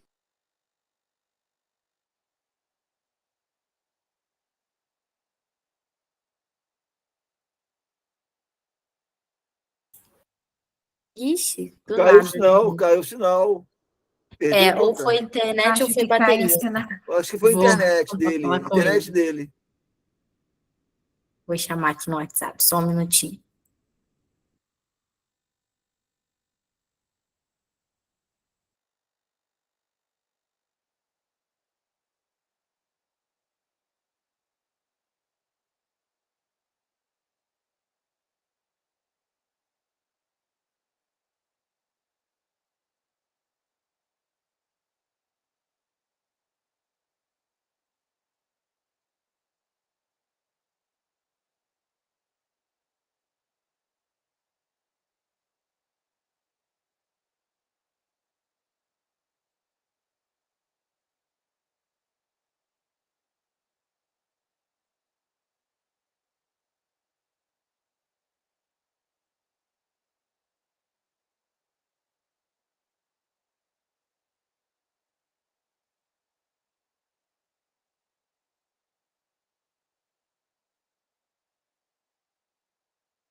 Perdão, deu uma caída, voltei rapidinho. Qual é a diferença da modernidade? A grande diferença, a principal, entre a modernidade e a pós-modernidade. Se fala das chamadas grandes narrativas. O que é uma grande narrativa? Por exemplo, você pega Karl Marx, o pai do socialismo científico, ele tem uma grande narrativa. Você está no modo de produção capitalista, esse modo de produção é uma criação social e histórica, ele vai ser superado, chegaremos ao socialismo e ao comunismo. É uma grande narrativa, tem começo, meio e fim. Você pega Hegel, o filósofo, né? A realização da razão, a razão se desdobra no mundo e vai se realizar ao fim. Isso é uma grande narrativa. Na pós-modernidade não há grandes narrativas, né? Você coloca em dúvida tudo, todos os ismos. Então, a diferença entre modernidade e pós-modernidade é essa. Então, o que você tem de pós-moderno no Saramago? O estilo. O estilo dele namora muito com a pós-modernidade, o estilo de escrita, da escrita pós-moderna. Mas ele não é um cara do niilismo. Ele não é um cara da negação das grandes narrativas. Ele é um cara que tem a grande narrativa. Toda mitologia é uma grande narrativa. Todo mito é uma grande narrativa. A ideia do bom samaritano, a ideia do sacrifício divino, a ideia do socialismo são grandes narrativas. Então, eu coloquei isso porque é uma questão que pode cair, né? Essa questão de qual a característica pós-moderna e qual a característica moderna do Saramago, que está muito ligada ao próprio fato do Saramago ser uma pessoa de partido político, foi um militante político, que, inclusive, como se fala, ocupou cargo logo depois da Revolução dos Cravos. Então, essa é uma questão bem, bem interessante sobre Saramago, né? essa mescla entre a modernidade e a pós-modernidade, né? Então, é uma característica da pós-modernidade de Saramago essa desconstrução, essa quebra da narrativa, né? Pode falar. A ideia de pós-modernidade que eu aprendi alguns livros, eu não sei se eu estou certo, é a ideia que você não tem nome. Você não sabe que tipo de ideologia pode definir, por exemplo, século XXI. É a ideia que nós vivemos hoje, século XXI. Então, vamos lá. Isso é o que passam muito, né? Já vi livros, artigos, né? E a ideia que os autores passam que não há uma definição de uma ideologia, né? Por isso chamamos de pós-moderno. Vamos lá, a gente está falando a mesma coisa. Quando eu falo do fim das grandes narrativas, não é que não tenha nome, né? Quando eu falo que não tem a grande narrativa, é que você não tem uma ideologia. Você pega, por exemplo, Foucault, né? Foucault, ele tem a antropologia do saber, em que a verdade é o aparato de dizer a verdade. É o aparelho coercitivo de dizer a verdade, o que é uma verdade também, efetivamente. Por que o neoliberalismo é a ideia mais forte na economia? Porque os grandes meios de comunicação são neoliberais. Então, você vai escutar o tempo inteiro que a economia é uma ciência exata, que a economia não é uma ciência social. E as pessoas acreditam nisso. Inclusive, os economistas acreditam nisso. 90% dos economistas acreditam que a economia é uma ciência exata. 10% dos economistas formados em economia acreditam que a economia é uma ciência social aplicada. Então, quando eu falo de fim das grandes narrativas, é isso. Você, no século XXI, você não tem saída. A gente, como se tivesse chegado... É incongruente isso na pós-modernidade, que ao mesmo tempo em que diz que não acredita em ismos, quando aponta para o fim da história, isso é um ismo. E a modernidade, todos os autores ditos modernos, a inauguração da modernidade, tem um livro... Ai, meu Deus, eu estou muito mal de autores hoje.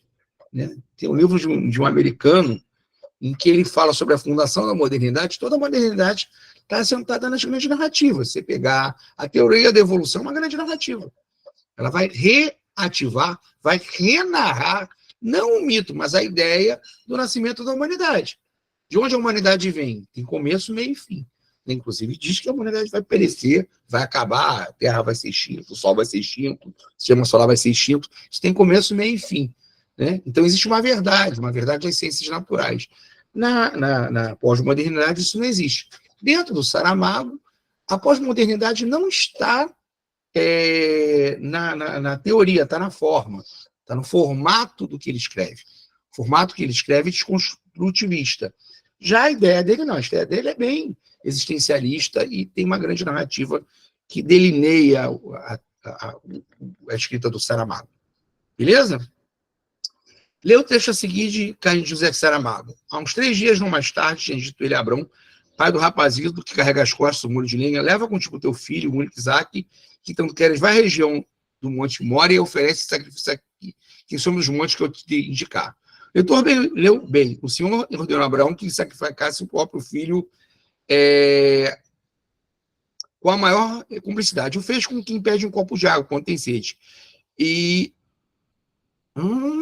o que significa que era costume seu e muito arraigado, lógico, natural. Simplesmente humano seria que Abraão tivesse mandado o Senhor, desculpa a expressão, mas é o que está no texto, a merda. Mas não foi assim. Na manhã seguinte, o natural do pai levantou-se para pôr a res no burro, preparou a lenha para o fogo de sacrifício e pôs o caminho para o lugar que o Senhor lhe indicara, levando consigo 2 criados e o seu filho Isaque. No terceiro dia da viagem, Abraão viu longe do lugar referido. Disse então aos criados: fiquem aqui com o burro que eu vou lá adiante com o menino, para adodarmos o Senhor e depois voltarmos para junto de vocês. Quer dizer, aí tem a parte, inclusive, do xingamento, né? Que o Abraão faz, que o Caim faz de Deus, né? Então, filha da puta, como o senhor Abraão é refinado mentiroso, pronto a enganar qualquer um com a sua língua bífida, que nesse caso, segundo o dicionário privado na história, significa traiçoeira, pérfida, leivosa, desleal e outras limpezas semelhantes. No texto anterior, que características são comuns na escrita de Saramago, no trecho acima. 3 características estão bem explícitas e são comuns nos textos de Saramago. 1. Não obediência às regras gramaticais, com os nomes próprios sendo grafados com minúsculos, por exemplo. 2. O fluxo contínuo do pensamento com a falta de pontuação ou colocação da pontuação independente da análise sintática. 3. A mudança de foco narrativo no texto acima. Ele está na primeira pessoa em discurso direto livre, mas durante o livro o foco muda de primeira pessoa para a segunda pessoa de acordo com o arbítrio de Saramago. Esse é um exemplo do que a UERJ pode fazer. Pegar um texto, eu acho que ele não vai botar esse texto, que é o texto mais polêmico do livro, o texto que causou mais polêmica, que causou mais protesto, que causou quase a excomunhão de Saramago. Ele não foi excomungado porque ele não era religioso. Eles podem fazer isso. Pega um texto e vai perguntar outras coisas. Em vez de perguntar sobre o texto, vai perguntar sobre as características do Saramago, vai perguntar sobre uma questão de linguagem figurativa, vai perguntar sobre uma questão gramatical. Pode ser uma forma de se tratar esse texto, né? E essa parte aqui, inclusive, eu peguei da Folha, tá? Esse foi o texto que a Folha reproduziu, que causou a maior polêmica no livro de Saramago, que é um texto onde Caim xinga Deus. Está no livro, tá? Não é eu que estou inventando, não venham me xingar, está no livro do Saramago. É uma parte bem polêmica, que causou grande comoção no livro. A seguir, vamos ler algumas frases do José Saramago. Agora vamos falar das características de Saramago. retirado dos seguintes textos: Conferência, Diálogo e Escultura. Eu não vou ler quase esses textos, não. Mas vocês vão conhecer Saramago bem. O diálogo, a cooperação e a paz são demasiado preciosos para continuarem entregues quase exclusivamente ao exercício político. Nos tempos históricos, desde a antiguidade, sempre a cultura viajou de país a país, quer nos fardos dos comerciantes, quer nas pontas das lanças. Ninguém tem direito de chegar ao pé de outra pessoa e dizer que seu Deus é falso. Olha só, ele é um ateu, mas está dizendo que ninguém tem direito de chegar ao pé de uma outra pessoa e dizer que a crença daquela pessoa é falsa. Vocês têm que respeitar a crença da outra pessoa. Então, volto a dizer, a ideia do livro do Saramago não é teológica, tá? É laicizar essa discussão. A Europa não passa de um conselho administrativo governado pelos países mais fortes. Fantástico, é verdade. Os homens seres humanos é que são terríveis e são magníficos, né? O homem é Deus e é o diabo ao mesmo tempo, é médico e monstro. É inevitável o sofrimento, o sangue e o genocídio, porque o homem não é bom. Pronto. Saramago está dizendo que o homem não é bom. Isso é uma discussão infinita, né? E sabem que, por exemplo, Freud acredita que o homem é mau. Vocês lerem O Futuro de uma Ilusão, ele vai dizer que o homem é mau, que o homem efetivamente tem a propensão a fazer o mal, é egoísta, e que só não faz o mal porque está sendo vigiado, etc, etc, etc. É um texto muito denso. Eu estou fazendo uma leitura muito rasa, mas, de repente, um dia, numa aula de filosofia, a gente discute esse texto do Freud. Eu creio que, de todos os meus livros, se pode fazer uma leitura política, ainda que não seja esse o objetivo de nenhum deles. Fundamental é entender isso. Esse livro não é teológico, esse livro é literatura. Os livros políticos do Saramago não são políticos, são literatura. Não aceito nem os 10 mandamentos da Igreja Católica, nem os 10 mandamentos, se houvessem, que me viessem do partido. Embora ele fosse homem do partido, ele não era um ortodoxo, seguia as ordens do partido. Eu não tenho nem que provar a existência de Deus, nem a sua inexistência, ou seja, ele não está querendo provar nem a existência nem a inexistência de Deus. Ele está divagando, ele está fazendo literatura. Um imbecil é um imbecil, mesmo quando escreve livros. Neste meio século, não parece que os governos tenham feito pelos direitos humanos tudo aquilo a que moralmente estavam obrigados. Chega-se mais facilmente à morte que ao nosso próprio semelhante. Fantástico isso. Com a mesma veemência com que reivindicam os direitos, reivindiquemos também o dever dos nossos deveres. Utilizo o romance como veículo, olha só a importância disso. Utilizo o romance como veículo para a reflexão. Não é um tratado teológico. É literatura. Ele está refletindo. Ele está mandando vocês refletirem. Inclusive, vocês podem chegar a conclusões que não foram as conclusões do Saramago. Polifonia do texto. O homem, infelizmente, inventou primeiro a fotografia e só depois os bombardeios aéreos, senão a gente nem saberia dos bombardeios. A partir da leitura dos aforismos supracitados, descreva as características da literatura de José de Saramago. Aqui eu coloquei várias, né? De maneira geral, estudos que vêm sendo feitos sobre Saramago apontam as seguintes características literárias: perspectiva realista, construção de alegorias, humanismo, antropocentrismo, temática social e crítica política, críticas religiosas, anticlericalismo, valorização das características da oralidade, né? Desconstrução, pós-modernidade, oralidade, questionamento, análise do passado histórico, presença de elementos mágicos ou fantásticos, diálogos com a tradição da literatura portuguesa, como a presença de Camões, Antônio Vieira, Almeida Garré, trabalho em comum com a linguagem, com uso de vírgulas em lugar de outros sinais de pontuação. Isso pode ser visto nesse trecho do Evangelho segundo Jesus Cristo. Não, isso aqui está errado, tá, gente? É porque primeiro eu ia colocar o Evangelho segundo Jesus Cristo. Aí eu botei os aforismos. Esquecem essa citação do Evangelho, tá? Eu mudei, esqueci de tirar a última frase. Falta pouco. Lê esse trecho de Caim de Saramago. O anjo fez cara de constrição. Sinto muito ter chegado atrasado, mas a culpa não foi minha. Quando vinha para cá, surgiu um problema mecânico na asa direita. Não sincronizava com a esquerda. O resultado foram contínuas mudanças de rumo que me desorientavam. Na verdade, vi-me em palpos de aranha para chegar aqui. Ainda por cima, ainda não me tinham explicado bem qual desses montes era o lugar do sacrifício. E se cá cheguei, foi por milagre do Senhor. Tarde, disse Caim. Vale mais tarde que nunca, respondeu o anjo com prosápia, como se tivesse acabado de denunciar uma verdade primeira. Enganas-te. Nunca não é o contrário de tarde. O contrário de tarde é demasiado tarde, respondeu Caim. O anjo resmungou. Mais um racionalista. E como eu não tinha terminado a missão de que havia sido encarregado, despejou o resto do recado. Neste trecho, Saramago usará de 2 recursos literários. Um de figura de escrita e outro de narrativa. Identifique os 2 recursos exatos nesse trecho. Nesse recurso, não, nesse trecho. Desculpem, gente. É neste trecho. Há um recurso de figura descrita, a ironia. Contrário de tarde é demasiado tarde, responde-lhe Caim, o anjo resmungou. Mas um racionalista, rebaixando o anjo uma figura menor, transformando a vilão da Bíblia, Caim, em herói da salvação de Isaac. Mais irônico do que isso, impossível. Caim, o assassino, é o herói. De outro lado, há um recurso de estilo que é o realismo fantástico, já que Caim não se move só no espaço, mas no tempo também, entre narrativas bíblicas de tempo diferentes. Estou terminando aqui, tá, pessoal? Leia esse trecho de José Saramago. Caim já entrou, já dormiu na cama de Lilith, mais incrível que pareça, sua própria falta de experiência de sexo que o impeliu a se afogar no vórtice de luxúria que, num só instante, arrebatou a mulher, fez vai gritar como possessa, rangiu os dentes, mordia a almofada. Logo o homem do homem cujo sangue sorveu. Não dormiram muito nessa primeira noite os dois amantes, nem na segunda, nem na terceira, então se iram. Lilith era insaciável. Bem, poderia dizer-se que estavam um e outro no paraíso do que há de ser. Lilith não é uma figura bíblica, é uma figura mitológica com duas ideias da mulher demoníaca, figura de luxúria e de sedução. Explique o papel de Lilith em Caim de Saramago. Lilith tem um papel de questionar tanto a submissão da mulher no texto bíblico, quanto da sexualidade como pecado, né? A narrativa sexual é descritiva e chega ao grotesco. Isso caiu em várias das questões que eu vi de vários pré-vestibulares, a narrativa do sexual chegando ao grotesco, tá? Isso pode cair na prova. Eu não sei se eles vão ter a coragem de colocar. Mas a narrativa sexual chega ao grotesco, chega a narrar em detalhes a relação sexual. Com as escravas de Lilith bebendo o sêmen de Caim. A ideia da narração do sexo de maneira crua e direta é uma forma de questionar o tabu de condenação ao sexo e ao prazer. E o papel da submissão das mulheres, já que Lilith é a figura de uma rainha do gozo e do prazer. Posso dizer uma coisa para vocês? Eu acho que Lilith cai. Pela questão das mulheres, pela questão da discussão da submissão, pela discussão da questão do papel das mulheres, eu acho que Lilith cai. Alguma questão sobre Lilith cai.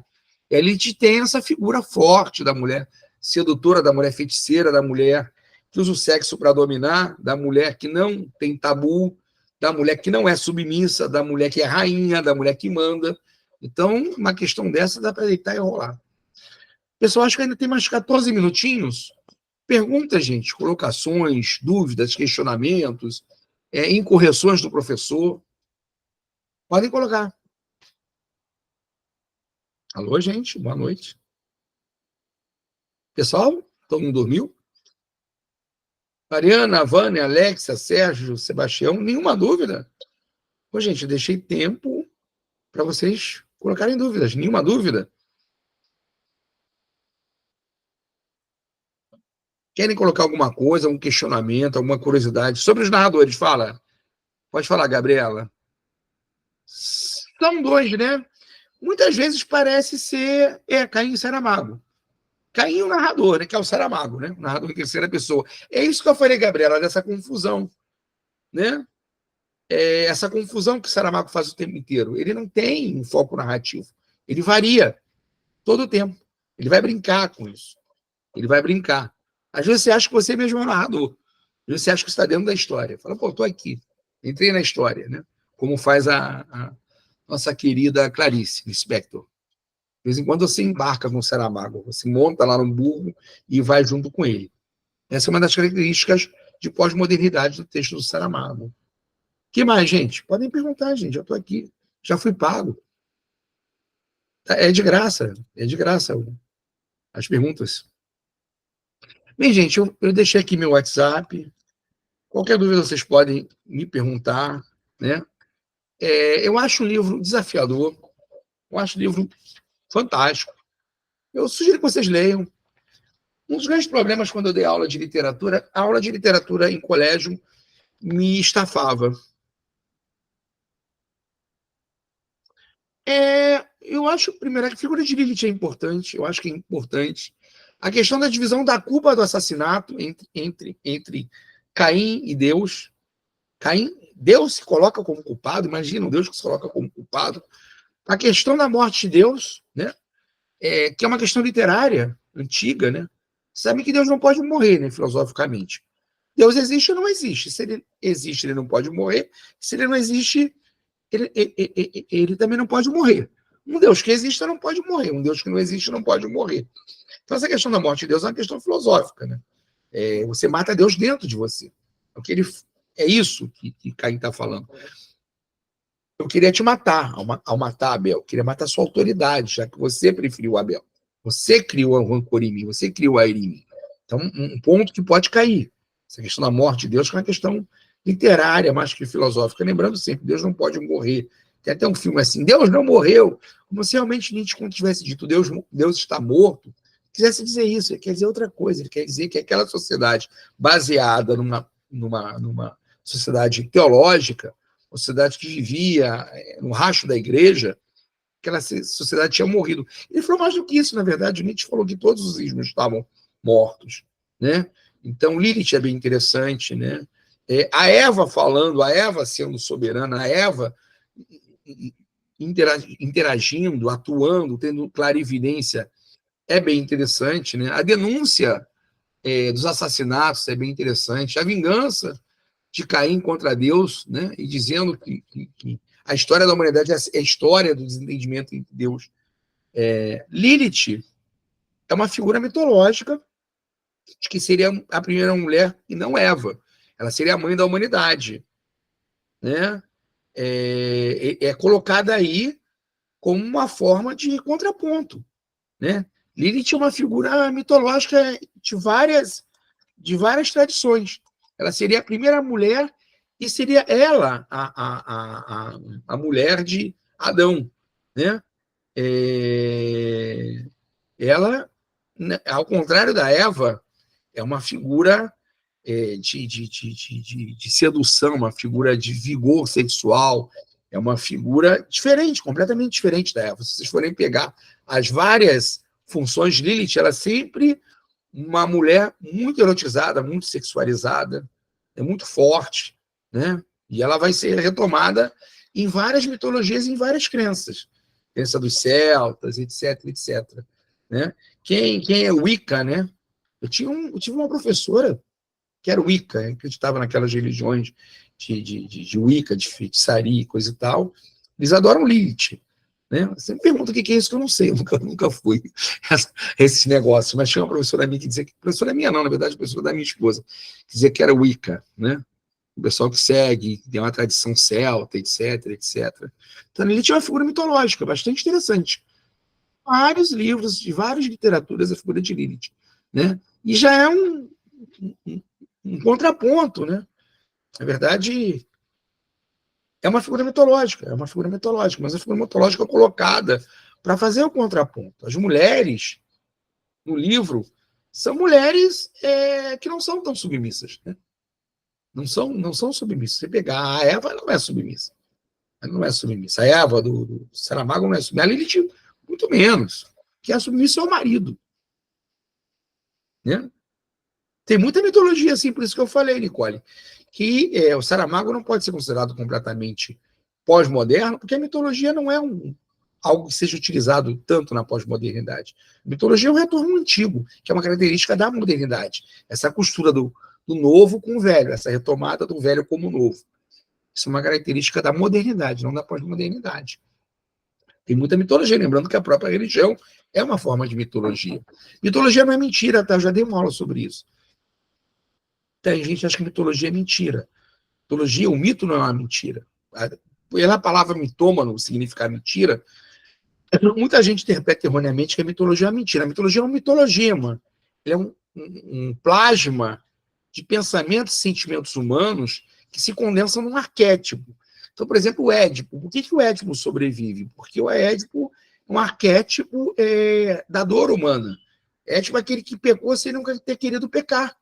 Aquele que dorme com a mãe que comete o pior do perjúrio contra os deuses, o pior dos crimes, sendo inocente. Porque ele não sabe que aquela é a mãe dele. Ele mata o pai de maneira inocente, ele dorme com a mãe de maneira inocente. É um mito tão pesado da mitologia grega que dá base ao nascimento da psicanálise. Então, sim, e uma das características do Saramago, trabalha muito com o mito. Uma outra coisa que pode cair, o mito, o uso do mito. Isso pode cair na prova da UERJ. O que mais, gente? Ainda tem uns minutinhos aí. Né? Mito não é mentira, tá, gente? Mito não é mentira. O mito é um arquétipo. Por exemplo, Eros e Psique. Eros é o filho de Afrodite. Afrodite é a deusa do sexo. Falam que Afrodite é a deusa do amor, mas Afrodite não se apaixona por ninguém. Afrodite é poderosa, mas ela tem desejo erótico sexual. Ela se utiliza dos seus amantes. Ela não é apaixonada por absolutamente ninguém. Né? Sim, na verdade, tudo nesse livro é intertextual, né? Porque tudo remete a uma discussão moderna. Não, a Lilith não está na Bíblia. Ela não está na Bíblia. Ela está em algumas mitologias judaicas, mas ela não está na Bíblia. Tá? Ela está em várias mitologias. Está em mitologia babilônica, etc, etc, etc. Tem várias mitologias. Ela não está na Bíblia. Na Bíblia está a Eva. Até porque a Lilith é essa figura vigorosa, erótica, sexual. Por exemplo, o que é uma mitologia? Uma Eros e Psique. Então, Eros é o filho de Afrodite. Eros não se apaixona por ninguém. Eros é um amor brutal, é um amor carnal, é um amor erótico, é um amor sexual, lascivo. E Psique significa alma. E a Psique se apaixona por Eros. Se apaixona por Eros de maneira cega, porque ela não pode ver o Deus. Eros proíbe Psique de o ver. Porque se Psique olhar Eros como ele realmente é, talvez não sinta o que ela sente. Mas é interessante que ela passa por uma série... Não dá tempo de contar toda a história de Eros e Psique. Ela passa por toda uma série de provações e, no final, os dois ficam juntos. Por que Eros e Psique ficam juntos? O que significa esse mito, esse arquétipo? De que Eros precisa de Psique e Psique necessita de Eros. Alguém arrisca? Por que Eros precisa de Psique e Psique precisa de Eros? Alguém tem um palpite? Ninguém tem. E o meu palpite é que não existe atração sexual sem espírito e sem você conhecer profundamente uma outra pessoa. Não bem a atração, o amor, né? A atração existe. Amor, sim, é porque você disse que Eros é o Deus. Não, o Eros é isso, mas vamos lá. O Eros... prazeres carnais, então eu levei nesse lado. O Eros é só isso. O Eros é só atração erótica. É só o sexo, é só o carnal. Olhei para fulana e tô cheio de tesão por ela. Isso é o Eros. Psique já seria o amor platônico. Já eu vi Beltrana e Beltrana é a minha metade da maçã, é tudo que eu sonhei. E o que acontece muitas vezes? Beltrana é minha metade da maçã, é tudo que eu sonhei, mas eu não sinto nenhuma atração por Beltrana. Beltrana não me toca, não me inspira nada. Então, o amor, para ser completo, tem que pegar esse lado selvático, esse lado animal, esse lado do id, bestial, e se juntar a esse outro lado, que é o lado psíquico. Por isso que é Eros e Psique. O amor seria isso. Então, não é uma mentira, gente. É uma mitologia, mano. Vocês têm uma ideia? A Bela e a Fera é uma recontagem de Eros e Psique. Se vocês forem olhar, é uma recontagem do mito grego. É uma repaginação do mito grego. É simplesmente uma forma de recontá-lo. Sério. Olha a Bela e a Fera. É isso. A Bela e a Fera é uma recontagem desse mito, porque o Eros é um deus, e ele, na sua grandeza, pode reduzir, inclusive, Psique a pó. E as irmãs dizem para Psique, olha, que ele pode ser muito feio, ele pode ser um monstro, você pode estar tendo relações que Eros tem. A Psique, ela é virgem, e ela é dada a esse deus, como uma paga. Ela tem relações com ele, ela fica noites e noites tendo relações com ele, mas ela não pode vê-lo, ela não enxerga, ele chega de noite, e ela delira, mas ela não sabe quem é. Né? E aí ele não quer se revelar, e um dia as irmãs falam, olha, você tem que ver quem é esse cara. E ela vai ver, só que cai uma gota da cera da vela, quando ela vai iluminar, ele fica bravo, porque ela não confiou nele, e ele desaparece. Aí vai passar uma série de provações, até ficarem juntos, não dá tempo. Não dá tempo de contar a história toda. Né? Eu gosto muito de mitologia, já dei aula sobre mitologia. Mitologia é muito legal. Tem os livros do Junito de Souza Brandão que eu sugiro para vocês. São três volumes, né? Eu acho que é uma das melhores obras brasileiras sobre mitologia. Né? Seria bom estudar um pouco. Qual da Gabi? Qual é da Gabi? Fale, Gabi. Você acha que a UERJ já não saber sobre essas outras histórias? Cara, o vestibular, ele tem isso. Essa questão da leitura inferencial. Então, assim, quanto mais você souber, melhor. Lilith vocês têm que saber. Busquem textos sobre a Lilith. Não precisa ser textos enormes, não. Seria interessante até estudar essas passagens bíblicas, em que ele faz referência. Primeiro, leia o livro. Depois de lerem o livro, vão buscar informações sobre a Lilith. Eu acho interessante, vocês vão se apaixonar pela Lilith. É uma figura apaixonante, Lilith. É bem apaixonante. Tem gente até que acredita mesmo, pessoal que é wiki, coisa e tal, adora. Não é meu caso. Eu estudo mitologia porque eu sou professor de filosofia, então os mitologemas são verdades, né? Como assim, professor? São verdades, são verdades significativas. Você pegar, por exemplo, Antígona, que é uma obra de teatro grega, é uma obra que ela continua viva, e vai continuar viva sei lá quanto tempo, né? Uma obra que tem 2.600 anos, porque é uma mulher dividida, ela é uma irmã cujo irmão foi morto numa batalha e que foi dado aos cães, porque ele não pode ter sepultura, porque ele é um traidor da polis. E ela vai dar sepultura ao irmão, porque ela, diante do Estado, tem um dever maior, que é o dever filial, que é o dever fraternal. O amor da família deve estar acima do amor pelo Estado. E essa é uma obra que não vai morrer nunca. Enquanto houver humanidade, vão estudar antigo, né? Então isso vira um arquétipo, vira uma imagem de uma outra coisa, que ela vai se renovando, vai se renovando, vai se renovando, entendeu? Vai se renovando eternamente, né? Por exemplo, tem algumas que são ressignificadas. Vocês sabem que a Medusa, ela foi forçada por um deus, ela foi estuprada por um deus e foi amaldiçoada por Atena, né? Então a Medusa, ela é uma das figuras mais tétricas da mitologia grega, porque ela digamos assim, a entronização do estupro. É a mulher que é estuprada que é punida e que vira um monstro. Mas, ao mesmo tempo, é bem interessante ser visto de uma outra forma. Por exemplo, o Freud vai pegar essa figura da cabeça de Medusa e vai criar a ideia do medo do homem, o medo que o homem tem da mulher, né? O medo de olhar para a mulher, principalmente a mulher forte sexualmente, forte eroticamente, e ser seduzido por ela, e ser petrificado por ela, e ser dominado por ela. Então tem várias formas de ver a mitologia, né? Você pode ver de forma direta e falar, olha, esse mito da Medusa é um mito bem reacionário, é um mito bem patriarcal, e é um mito de uma sociedade patriarcal. Você também pode ver como o Freud viu, né? Dá um outro significado. A mitologia tem isso, você pode trocar de lugar, né?